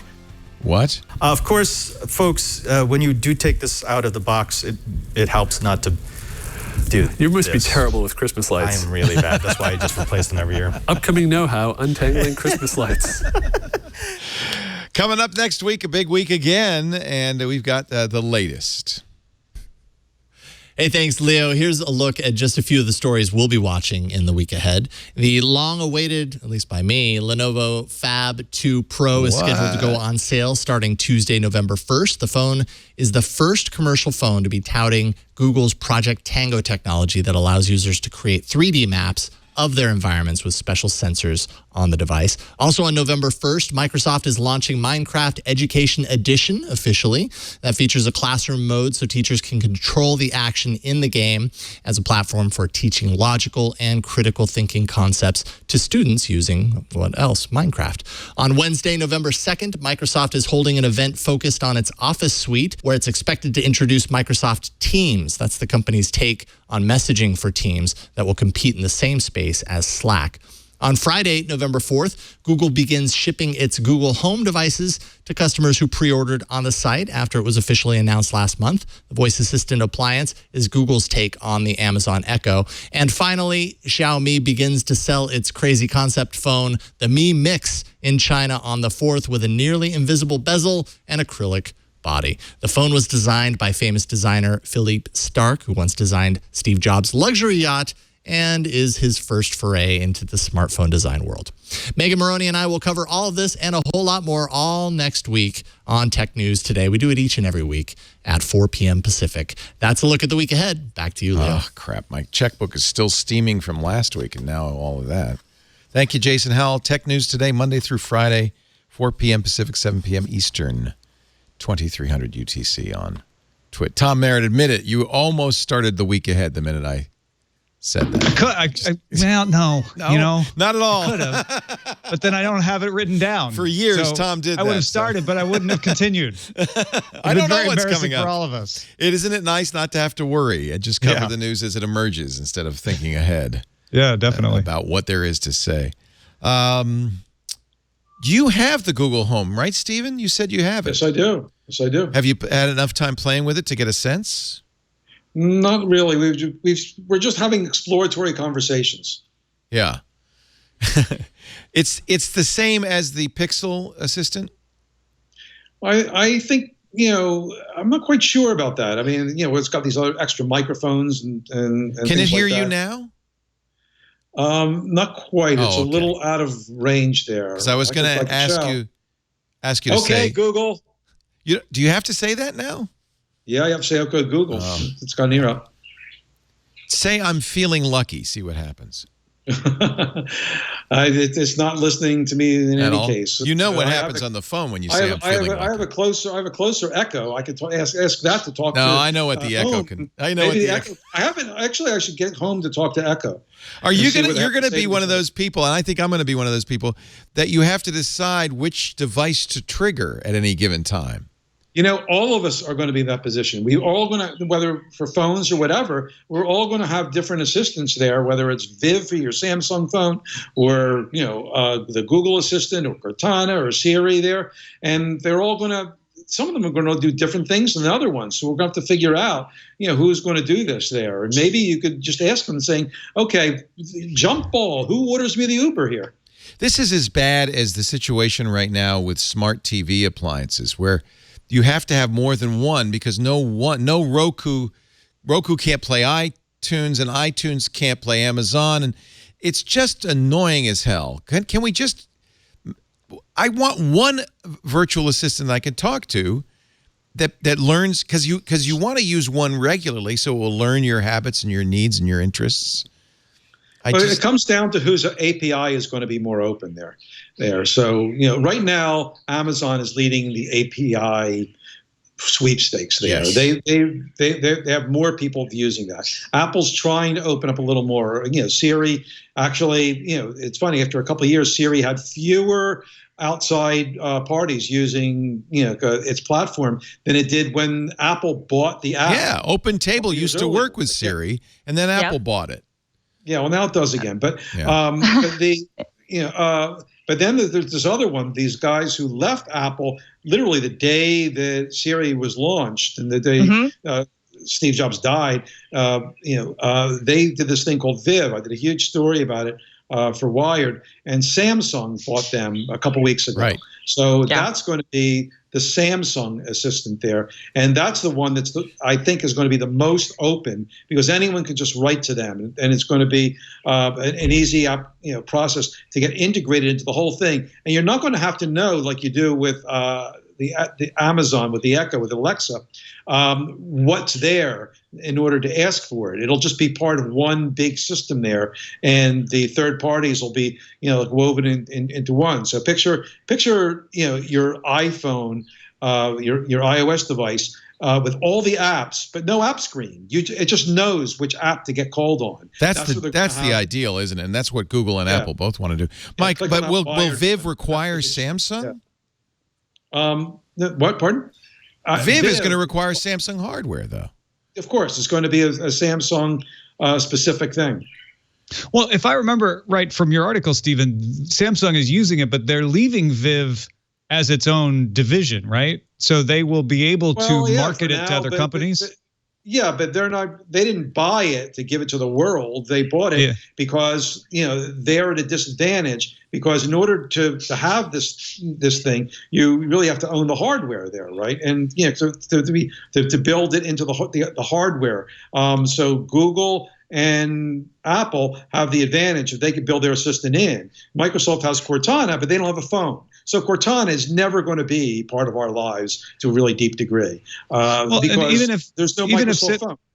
Yeah, and even if Viv is open to Facebook, the same reason Facebook couldn't work with its Facebook Home, because they didn't own a phone. Right. And even if Viv is open up to other hardware, Google's not going to make Viv allow you to make Viv the default. Neither is, and Apple certainly isn't going to allow iOS to make Viv the default. But the Samsung Android phones can do it. Yeah, I was so excited that I wouldn't have to buy any more Samsung phones after the Note 7 disaster. Now you're telling me I'm going to be back in the market. They did say they're going to do the Note 8, right? Or is that? Yeah. Well, so you could say, the first command you learn. Yeah. The first command you learn will be, Viv, don't catch fire, please. Viv, extinguish. The Galaxy S7s never had that problem. No, they didn't. And I would still be surprised if the Note name survived. I know that the Korean press release mentioned about the refund they were giving to Korean users, basically to say, hey, half off a Note 8 if you had to turn in your Note 7. Precisely. But I don't know. Something tells me that branding might not be able to recover, especially with how much money they're continuing to have to lose. All their mobile profits were wiped out expectedly. I mean, the thing you was make an exploding phone. Things go bad. Be a problem. Yeah. I mean, honestly, but they were a smaller company and weren't already so successful and so good at other things, then this could have been the sort of thing that could have been the end for them. So, I mean, that's the upside. Stephen, did you know, like when you talked, I don't know if you've heard anything from the Viv guys or know from Samsung, do they have any plans of integrating that with the smart homes, or not the smart home, the smart things stuff? Oh yeah, Samsung also bought smart things, didn't they? Because that would be interesting, where you've got all these Internet of Things stuff, with smart things, and that has become a decent hub. Having that and Viv integration could be really, really compelling. No, I haven't spoke to them about that, but it'd certainly be reasonable to assume that if Samsung knows what it's doing, that those will be among the first things to be integrated into the platform. Right now, you can actually use your Echo to control your smart things hub. And that's to what you said, Stephen, that the openness of the Amazon platform. Right. Yeah. I actually I talked to the new CEO of Nest recently. And they want to be on everything there. So you see that they're on Alexa. Before they got on Google Home, before Google Home was launched, you could control your Nest through Alexa. And he says this is part of the Alphabet ethos now. That doesn't have to be Alphabet first. Google, we don't have to play with our partners or our cousins or brothers, whatever you want to call them, of the other bets, they call them, not subsidiaries. They can just go and succeed on, with third parties as well as with the other bets. But pity don't let anyone on the Amazon API, though. Pity the I actually got Daily Tech headlines on there. Do you really? And is it messy? No, it was easy. It was easy. Yeah. Pity that's fine, but what about the poor consumer who is now in this Tower of Babel with multiple devices and multiple syntaxes? It doesn't seem like a solution. I think you run the risk of such fragmentation that nothing wins. So when I want to listen to your headlines, what do I have to say to Alexa? I have to ask her specifically. We're on so there's a couple of things. You're asking Tom. Go ahead and tell him, Tom. Well, for either one, you say add, in my case, Daily Tech Headlines. Add Daily Tech Headlines to Flash Briefing. That's it. Yeah. Or add You have to say her name first, but I'm trying not to. We're trying not to. Hey, Echo. try not to turn on. Say hey, Echo. Although I set my Echo to answer to Echo, so my Echo is now adding Daily Tech Headlines, which is fine with me. Twitter is also on it. In fact, this show will probably be on the Flash Briefing tomorrow morning. Parts of this show, a small part of this show, because you really wouldn't want a 2-hour Flash Briefing. Well, yeah, mine's 7 minutes, and they're like, well, we prefer 5, but okay. They want it short. Yeah, they want it short. And as it should be, really, because you have multiple sources on there. And then I'm sure it's true for your show as well as ours. You can use TuneIn to listen to any of our Twitch shows, the podcasts. Right. But again, if you're a consumer, it's bewildering, and I don't see any one. Yes, we can say as geeks, oh, this one's better than that one, but I don't see one so far head and shoulders above that we're going to avoid this fragmentation problem, and I think it could kill the whole category. I mean, I think it's always been the challenge with this stuff, right? Is having to figure out how it all works together, and also, as you said, making sure that people aren't afraid of even jumping in. But I do think that's why products like Google Home and the Echo are important. I got my mom an Echo for Mother's Day, and she loves it. Yes. They don't have smart home things in the house, but she can pull up Audible and Spotify from her Echo. And so it's compelling, and it's one of those things where maybe for Christmas I'll get them some smart locks or get her a Philips Hue system or something. Start slow. It's a wedge. Precisely. Yeah. But it is now that's already part of her house. She's used to talking to it. She likes it, and it's something that she can use. We taught our in-laws in their 70s. They only needed one command: Echo, play Elvis, and they're happy. They're happy. That's all, and they're amazed. By the way, does a Google Home speaker sound better, Stephen? The Echo speaker is a little disappointing, but supposedly the Google Home speaker is better. Well, one thing I was going to do today, I never got around to it, of course, was to use the Google audio device. What's it called? Chrome audio. The Chromecast audio. Yeah, to attach that to my speakers. So. Then you could command your speakers from the home. Right, I have an Echo Dot that's connected to a Bluetooth speaker. Yeah, I do the same thing. And with this, you could do the same thing with the home, so you can make it sound good. And early next year, have you tried this yet, Christina? Sonos integration is coming for the Echo. Yes, I got to see a preview of that a few weeks ago. That's awesome. And I think that's a match made in heaven because I have a Sonos system. I also have an Echo and I have an Echo Dot. And to be able to control that is fantastic. And that's a niche audience for sure. But I think that it's the perfect sort of niche thing that can expand this sort of thing. And you can kind of create, being able to talk to your Sonos. Why not? Why wouldn't you want to? So we watched the demo, of course, when Google announced it, or Amazon. I'm sorry, Sonos. Whoever. You see the problem? You see the problem here? when Amazon, I guess it was, announced it, it wasn't clear what kinds of commands you could give. Can I say to my Echo, I want to listen to Elvis in the living room? Yes. Yeah. And do I have access to all my Sonos subscriptions from the Echo? Can I say on Spotify, on TuneIn? I'm pretty sure yes, but you might have to say on my Sonos. I'm not 1,000% positive about that. The demo I had didn't go that in depth, and it won't be in beta until I think the end of the year, and then it'll be out early next year. But I believe that's the plan, is to be able to have close to the full range of functionality to be able to control your Sonos with your voice from your Echo, which is fantastic. And yet, I think this is all still very bewildering. It's as bad. You know what? Home automation never took off for exactly the same problem. Fragmentation, complicated. It's a lot easier now. Home automation did not have the voice recognition and understanding that we have now. So I think one thing now we're taking for granted already is how well these companies have done in pushing voice recognition and language understanding, and it's going to get better. After the Google event, I went to Google looking for an angle that no one else might have had, and I talked to one of their top scientists in voice understanding there. And he was super excited because he felt that they're going to get data about how people talk and ask computers and systems like this to do things that they've never had before. He actually calls this period of the next 2 years the transition, because he feels they're going to get enough data to have a tipping point in how well Google can understand the way people talk when they ask for things there. So he's super excited that this thing in the home is actually sort of a Trojan horse to gather data, not personal data, but aggregate data about how people ask for things. And they'll be able to use their neural nets and deep learning systems to improve the way they understand language. That's how Google operates. That's what they did with Google 411. It was really just to gain You're data. right, I mentioned And that is before. Google not best positioned to do this? Like, can Amazon do something similar? No, I think not. No, well, no one touches Google when it comes to this AI stuff, and they've got DeepMind over there in London, doing amazing things. They came out with a paper last week about how they were using their deep learning systems to create cryptography systems, right? So it's sort of amazing. They've created a crypto system by these neural nets, but no one knows how it works. Wow. So, it's a little scary.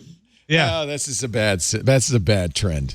They had Alice, Bob, and Eve AIs, and they tasked each one of them with going after, like Alice and Bob had to talk to each other, but they weren't given an encryption scheme, and Eve had to try to intercept the message and decrypt it, and that's all they did. Alice and Bob were able to talk, and Eve couldn't break in, and they don't know what the encryption scheme was. It's begun. That is actually terrifying.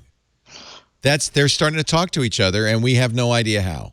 They're not only starting to talk to each other, but they're encrypting it so we can't tell what they're saying. We can't hear it, and we have no idea what they're doing. That is the most important story of the week. And of course, I asked Google, let me talk to these guys. And they said, we're not making them available then. Yeah, no kidding. They're not actually people. It's Bob and... Let's take a break. Now I am literally terrified. That is the worst news of all. Well, to me, that's the singularity. The singularities was machines can design themselves, right? Because then it accelerates at a pace that's far faster than a human can keep up with. This is the beginning. Machines designing their own encryption protocol, and even they can't understand what happens. No human can understand. That's terrifying. And I'm not joking. All right, we're going to take a break. Maybe I'm joking a little. We got a great panel, lots more to talk about, but I have to get everybody out of here before the Eagles hit the field. So let's talk about texture. If you like magazines, who doesn't? When Stephen wrote for Newsweek, that was a religious read every single week. And there's still great writing happening in Rolling Stone and Vanity Fair. And, Nick Bilton's moved to Vanity Fair. That's where you read his amazing pieces. But who wants to buy dead trees or worse, subscribe to dead trees? I mean, how silly is that? The idea that you give somebody some money and every month they're going to kill a bunch of trees and send them to your house with stuff on it. Why do that when you could get texture? Texture is like Netflix for magazines, 200 plus magazines for one low monthly rate. Everything you want. I mean, People, Us, Entertainment Weekly, Cosmopolitan. See, I'm not going to subscribe to Cosmo. That would be embarrassing. But I do like to take the sex quiz every month. And so now I can. Rolling Stone, there's always one great article in Rolling Stone every month I want to read. I don't have to subscribe anymore. Sports Illustrated, National Geographic. When you're looking at it on your iPad or your Android device or your phone, and you're looking at these great photo essays in National Geographic, they come to life on your iPad. And they're beautiful, much better than some screened print in a magazine. Even more, they can give you video. There's features they can add over and above what they could put in the magazine. Audio and video extras. Plus, you get every single page in the current newsstand edition and back editions. You can share it. I love this. Lisa has our texture subscription, but you can put it on up to 5 devices. So I can put it on my iPad. She can put it on her iPad. We can read our magazines in peace. I read Sports Illustrated. She reads The Atlantic. It works out great. I want you to try it free. Immediate access to all the top magazines, back issues, bonus video content, everything free at texture.com/twit. TEXTURE.com/twit. You'll get unlimited access to over 200 of the world's best magazines. Everything from cooking magazines to health magazines. Of course, Wired's in there. There's always a great story in Wired. Of course, Interview is in there. All the best magazines. Texture.com/twit. We flew to Gainesville for a day yesterday, or Friday, and Texture was a great lifesaver. I get on a plane. I love having that Texture app there. You download them, and they're all there. Let's see. I don't know where to go here.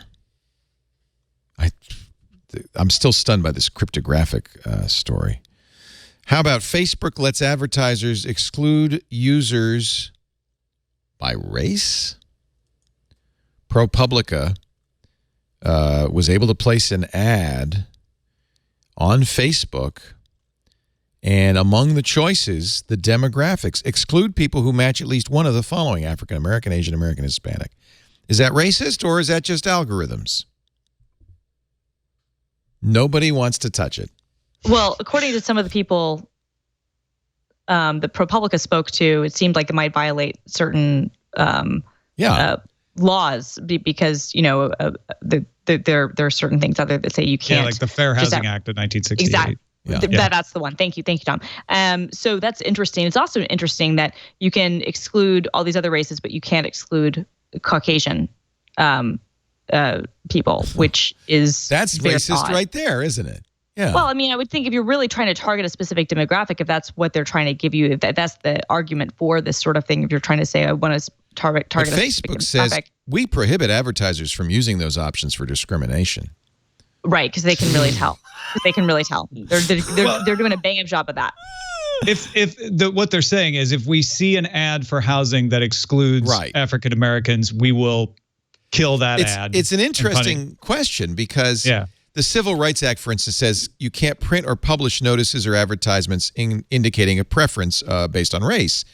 But that's not what's happening in this ad. I mean, obviously, if you put in the ad, only whites can apply, that would be illegal. But I imagine in 1964, they didn't really contemplate an advertising system that would allow you to select which races would see the ad. Right. But I mean, and there is, and I guess there is something to be said about the fact that very frequently you have different commercials or cuts. Movie trailers or cuts are cut differently depending on what demographic and what type of what type of people they think are going to see those things. And that's a common advertising trick. And there's nothing wrong, I don't think, with trying to market to a specific type of audience. I think that the big question is, are you doing that by excluding or in some way holding back other audiences? So I don't know. I think it's interesting. It's certainly, with all the other kind of issues that Facebook has faced with, questions of bias, it's certainly not a great look. ProPublica went to the New York Times and said, the New York Times has policies in place that prohibit this, but then they said we also reject ads that contain too many white people.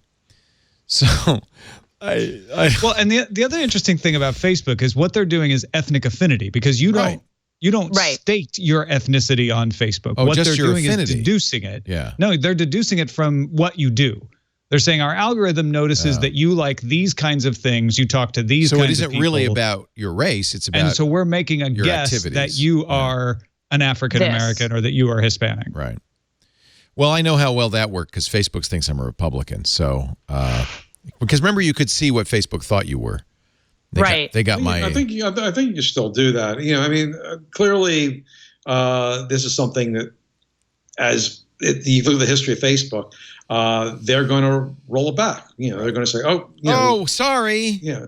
Well, and apparently they're looking and saying like it's not being used in a discriminatory sense. They check it out, but look, Facebook is an advertising company there, and there's always things, because it deals in such huge amounts of numbers there, and micro-targeting is the advantage of their advertising system there. Is I'm sure you could see how this slipped through there, but it looks bad when you see it on the screen. Kenneth Lipp, I know people who work in the ad agency, and this is not unusual. to say, I want to place an ad campaign. Sure. I want to hit Hispanics, but I don't want to hit African-American audiences. Go by the ad campaign. The difference is you don't have a drop-down menu to do it. You have to cobble together networks. And so seeing a drop-down menu that says exclude African-Americans. Yeah. Exactly. It causes an emotional reaction. Yeah, it's the bad optics of translating, in a friction-free way what advertisers, and agencies have done for quite some time. Kenneth Lipp writing for the Daily Beast. AT&T is spying on Americans for profit. Hey, this is exciting. The AT&T apparently, we've known for a while that phone companies have portals for law enforcement. It allows them to do, what are they called? Pen register, pen warrant requests that are not, that do wireless requests that things like location, metadata, and so forth. But Hemisphere is a product that AT&T developed, marketed, and sells at a cost of millions of dollars per year to taxpayers to access the company's treasure trove of data. And these are documents that the Daily Beast has uncovered. This is, of course, timely because AT&T is trying to buy Time Warner for $85 billion. The real question is, how much of the data massaging does AT&T do? Does it merely offer GPS coordinates and metadata, or is it actually taking all the data it has much more data, and massaging it, putting it together in a way that makes it more valuable to law enforcement? And it requires a subpoena, right? That's all. Right. Does it even require that? Yeah, I think it does. Oh, okay. I thought you could just log in and no, it requires a subpoena, but it doesn't require a warrant. like a FISA, a warrant or a FISA court hearing. So that's AT&T's been doing this for ages. Of course, that remember the whistleblower 15 years ago that was told us that NSA had a special tap in the AT&T internet. I love though, and I think this is, if there's a smoking gun, it's the document that AT&T requires law enforcement clients sign, which says, if there's any way you can avoid revealing how you got this information, we'd sure appreciate it. The government agency agrees not to use the data as evidence in any judicial or proceedings unless there's no other available and admissive probative evidence. In other words, can we keep this a secret just between us? No referrals. Yeah. There's no referral program here. Yeah, exactly. Please don't let us know that we were the ones, because it might look bad to our customers. Between us. They might not appreciate this. Yeah, so it's not illegal, but maybe our customers wouldn't be too happy about it. Actually, then the follow-up on this, at least 17 firms, according to Bloomberg, are marketing this kind of information to intelligence agencies, including... Our Twitter shares rising today after the company's... let me pause this lovely instant play video. Thank you, Bloomberg. Bloomberg really can't wait to get on the Twitter timeline, can they? They're just so excited about it. Well, and this is the Twitter fire hose, which is, I think this is a little different than what AT&T is doing. AT&T is taking customer data that it owns and selling it based on a subpoena. This is taking public publicly information on Twitter, right? Yeah. And saying, we're going to break it down and make it easy for you to surveil. Right. It's still bad optics is a great word, Stephen. It's still bad optics. Well, on the other hand, I don't know if this was the week before, maybe you discussed it last week, but the FCC decision, it was FCC, basically saying that the companies, ISPs, can't collect your private information, without your permission, is a huge advance for consumers. So that was actually a pretty positive thing for privacy that happened. This is information about websites you visit, which ISPs obviously have complete details on, your mobile location information, how you use apps. All of this now requires explicit consent from subscribers before Verizon, Comcast, or AT&T, those people can sell your data. Now, this is to marketers. Obviously, law enforcement has complete and full access to this at any time. Right, I know, but I mean, we're being surveilled, pretty thoroughly by Little Brother, and no one has better access than the ISPs, right? So it is, it's a way not to be surveilled by the people, and people don't have much choice about which ISP generally they use. So they have no choice to have someone watching every website you visit and then marketing that information. Now they can't do that. And that's just one of a number of pretty consumer-friendly things this current commissioner has done. A lot of people, myself included, were pretty skeptical when Wheeler, who was a lobbyist, I've been a lobbyist for the cable company, became the head of the FCC. We thought, what is this? And, what is this guy going to do? And he actually turned out to be pretty good for consumers. He was the guy who fought for net neutrality and to actually make the internet come under regulatory status, which a lot of people, on the other side felt shouldn't happen. I still keep wondering what his angle is. I am sorry, but what are you up to, Wheeler? You got it. He's got a sweet position with Consumer Reports lined up. We know it. Yeah. This guy, and of course, this is the guy that it was John Oliver famously compared to giving your baby to a dingo. Right. Well, the dingo actually turned out to be a pretty good nanny. Yeah, he's a good nanny. Not so bad. What's his angle? He's got to be up to something. AT&T, speaking of which, will now be able to not only monitor your phone calls, but what TV shows you watch. They have announced a new streaming TV service, DirecTV Now. This is all tied into this Time Warner acquisition, and now this. We don't know when. There was a rumor that it'll be November 4th in just a few days. $35 for 100 channels. It's clearly a loss leader for AT&T. Why do an over-the-top service for $35 for 100 channels when Sling charges $20 for 25 channels? Sony charges $55 for 100 channels. This is a grab of some kind. What is AT&T up to, Christina? Well, I mean, I think that what they're up to is that they see that the future is going to be in these bundles, and whether it's these skinny bundles or cord cutting or whatever you want to call it, that the future of their customer base is not going to be coming to them through cable subscriptions. They're going to be coming to them through kind of these over-the-top subscriptions. And the faster that they can get people to convert and the faster they can get people on board, the better. And if that means starting now with a loss leader until they can get better carriage rates and better agreements to make the pricing work, the better. And there was an interview with I think it was with Randall Stevenson. I think that he gave to Bloomberg, or no, not at Bloomberg. It was at the Goldman Sachs conference a couple of weeks ago. I guess it was last month, and he made some sort of statement about how they anticipate that most of their business will be based on pure internet only plans by 2020. And this is how you get there, by undercutting everybody else, by offering good bundles. Tom and I were talking before the show started. The big question is what networks are actually and what channels are actually going to be part of this. Right. But it certainly looks really compelling to come out of the gate and say, we have 100 plus channels for $35 a month. That becomes very, very compelling in a world where many people have already cut the cord, but even more people are considering it. And if you're considering doing that, why wouldn't you look at somebody like DirecTV, AT&T, and make that move that way? Tom, of course, you do a cord cutter show, Cord Killers, and you have a great guide to cord cutting that you've published as mini book.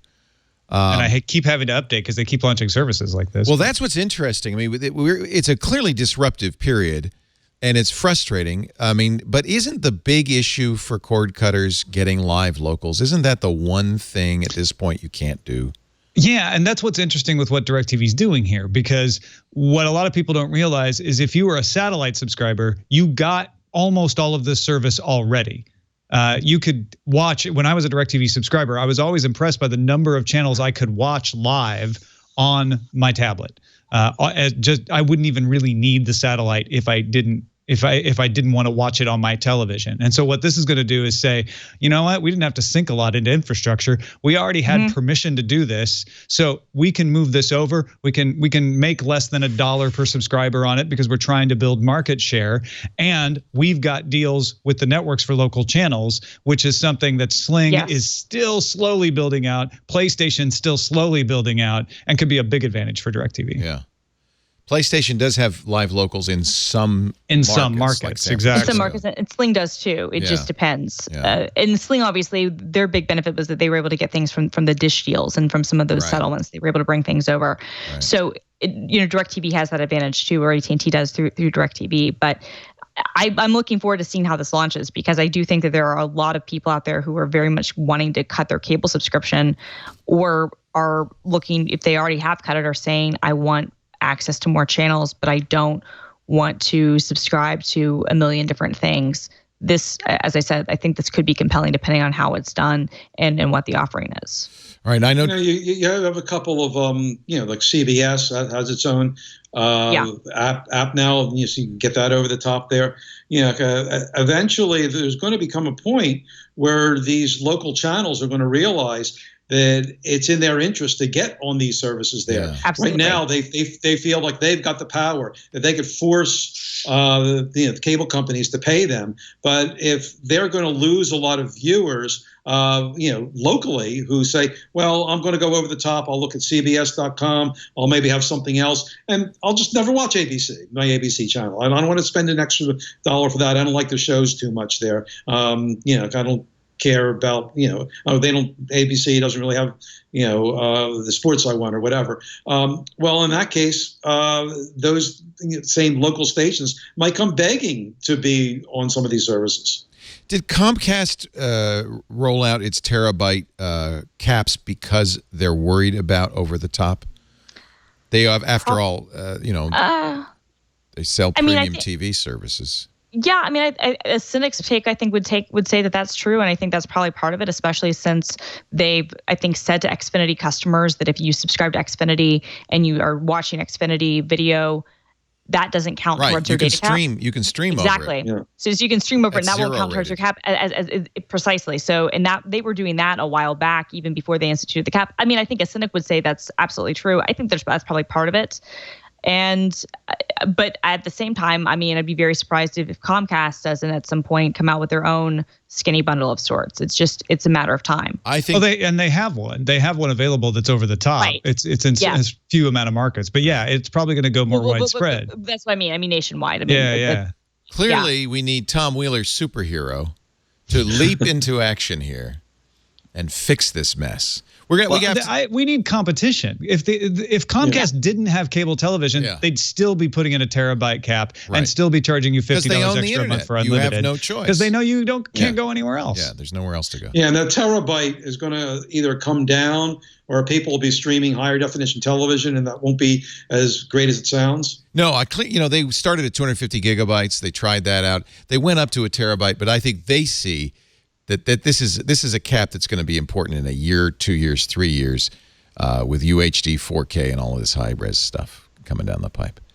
I want to take a break because I don't want to be sensitive to your out time, Tom, and we have one more commercial, and I have a couple more terrifying stories, including the delivery of 50,000 beers by autonomous truck.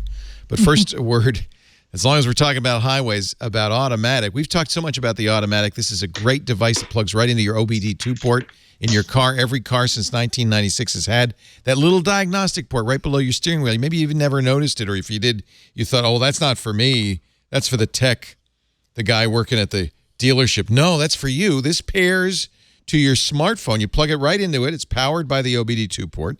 And now you know more about what's going on in your car than even that tech does. This is even better. They've just introduced the Automatic Lite, which is their most affordable adapter yet perfect if you've got a business fleet. It tracks every trip, gas expenses, one-tap integrations and logging. You get the engine light, you'll know what it means. In fact, what's great, it says, here's the engine light, here's what it is, and here's a mechanic nearby. I love it. Automatic.com. They've got, of course, still got the Automatic Pro, which gives you 3G connection, and that's subscription and fee-free.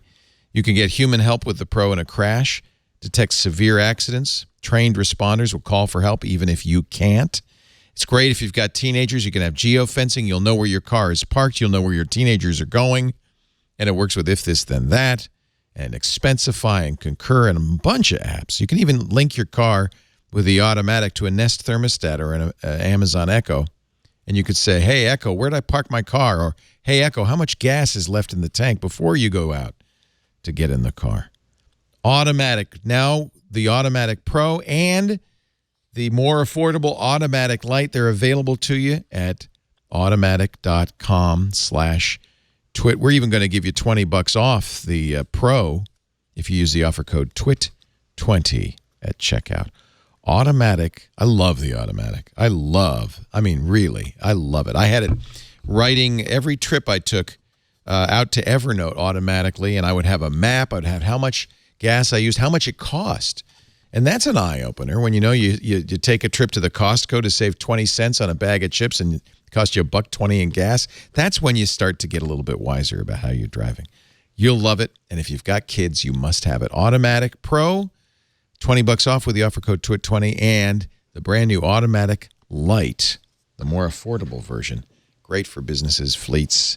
You're going to love it. Automatic.com/twit. Couple of stories. Speaking of autos, Uber's truck driving autonomous vehicles made their first delivery. Wired Magazine, Alex Davies had the story and a video. And here's the truly terrifying thing in the video. An 18-wheeler going down the highway at 55 miles an hour, and there's nobody in the cab. The guy's in the back doing yoga. That is not what I want to see going down the highway. They say it's the driver will take it. They took the beers in Fort Collins, Colorado, got the truck, drove the truck to the on-ramp, got on the freeway, and then engaged auto. I think the guy should be forced to sit there, though. He got in the back. That's not right. It's not even legal, is it? From what I've heard, he was surrounded by state troopers escorting him. Thank God. It was at a low period of traffic. Okay. Even though that video makes it look like there are a bunch of other people on the road. 120 miles. He drove to Colorado Springs with 50,000 cans of beer. Budweiser. Again, it's the optics there, really. Google is pursuing. And these guys came from Google. The level 4 degree of autonomy, which means the thing does it by itself there. So on the highway, they're confident that could happen. And it would be silly to have him sitting there because, what Google has learned. All he'll do is screw it up. On the highway is that if the car needs you, generally, it's too late. Yeah. You can't and this wasn't get your mind because you'll be sitting there. You're not paying attention, even if you've got Exactly, yeah. And then saying, by the way, the car ahead of you just like hit the brakes or something like that, or like someone was riding a bicycle on the highway, they just veered in front of you. It's too late to do anything about that. I got a new. So you need to have the truck handle anything that could happen on the highway, right? And then it doesn't matter whether the driver's in the back or or sleeping or whatever. 3 LiDAR. This wasn't the first run it made either. Oh, this really? was the first run with Budweiser in it. They did a bunch of test runs. They did a bunch of empty test runs. This is a big deal because now they're risking had to beer. sign off on it. Yeah. Well, yes, risking real products. 3 LiDAR units on the cab and the trailer, a radar on the bolted to the bumper, and a high precision camera on the windshield. Somewhat similar. Did Bud pay for this? Is this like a product placement? I'm sure. Well, they mentioned the Bud, but it didn't say Bud on the truck. They went to Anheuser-Busch, and I guess Anheuser-Busch came to them, according to one of the stories I read, and said, we'd like to be involved somehow. Okay. What I thought was interesting, and I did not know this, I was worried about all the truck drivers who are about to lose their jobs. Apparently, that's not the problem. There's far more jobs than there are people to drive. They can't. The demand is there's a shortfall of 48,000 drivers this year, and it could hit 175,000 by 2024. So maybe we do need auto.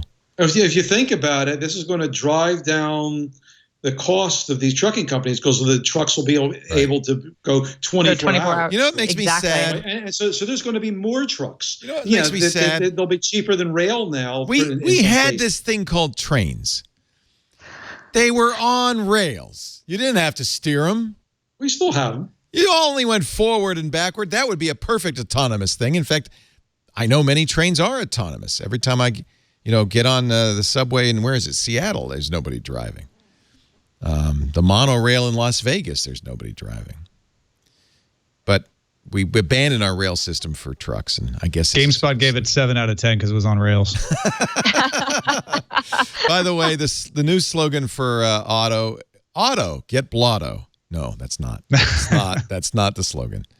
But anyway, there you go. That's I think in some ways that is a watershed moment too. The autonomous truck driving 120 miles.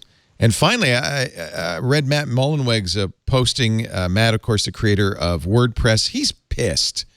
Yeah. And I think rightly so. He said he sat down to use Wix, which is a proprietary web platform, the Wix mobile app, and he said, wait a minute, this is my code. This is our code, which was open source. Wix used it, apparently, according to Mullenweg, in, he says, extreme contravention of the GPL.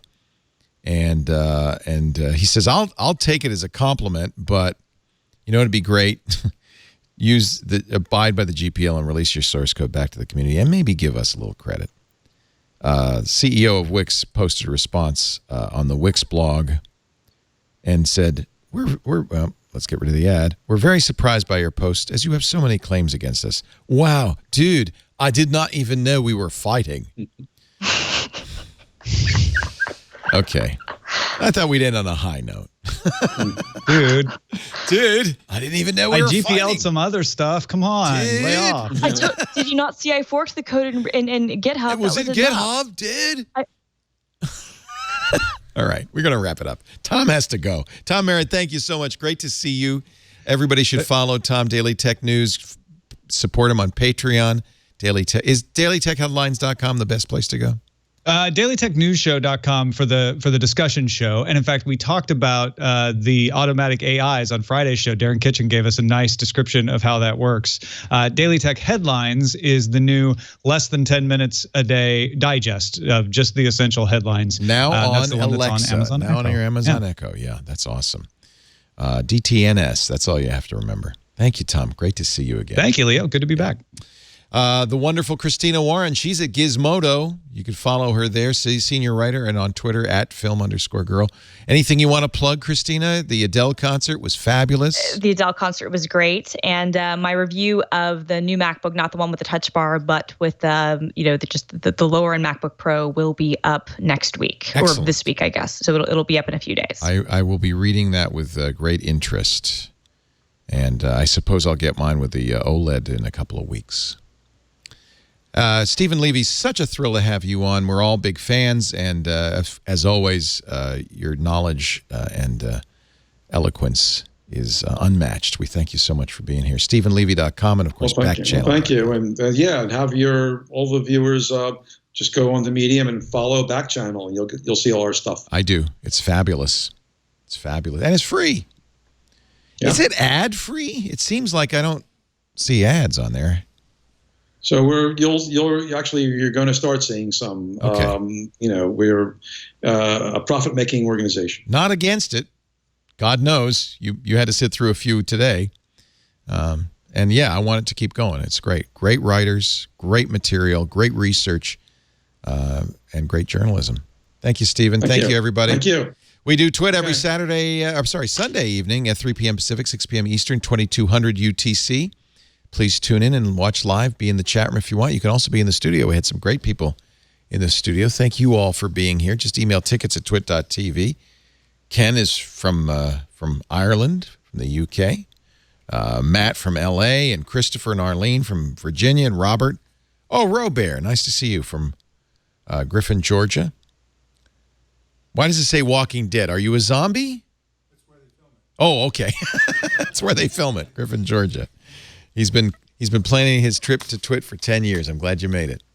If you want to be here, tickets at twit.tv. That's the email address. And, of course, you don't have to be here in person or even on the air during our stream. You can always watch and listen after the fact. All of our shows are on demand at the website, twit.tv, or wherever you subscribe to podcasters. iTunes will work, Stitcher, Google Music. We hope you will subscribe because we don't want you to miss an episode. Thanks for joining us. We'll see you next time. Another Twit is in the can. Bye-bye. I got to put on my press hat. Bye-bye. Thank you, Stephen. See you later. Thank you. See you later. All right. Thanks, See you, Leo. Tom. Thanks for hanging Nice out. to meet you, Stephen. See you. Nice to Bye. meet you, Bye. Bye, Bye. Christina. Bye-bye. Doing the twit.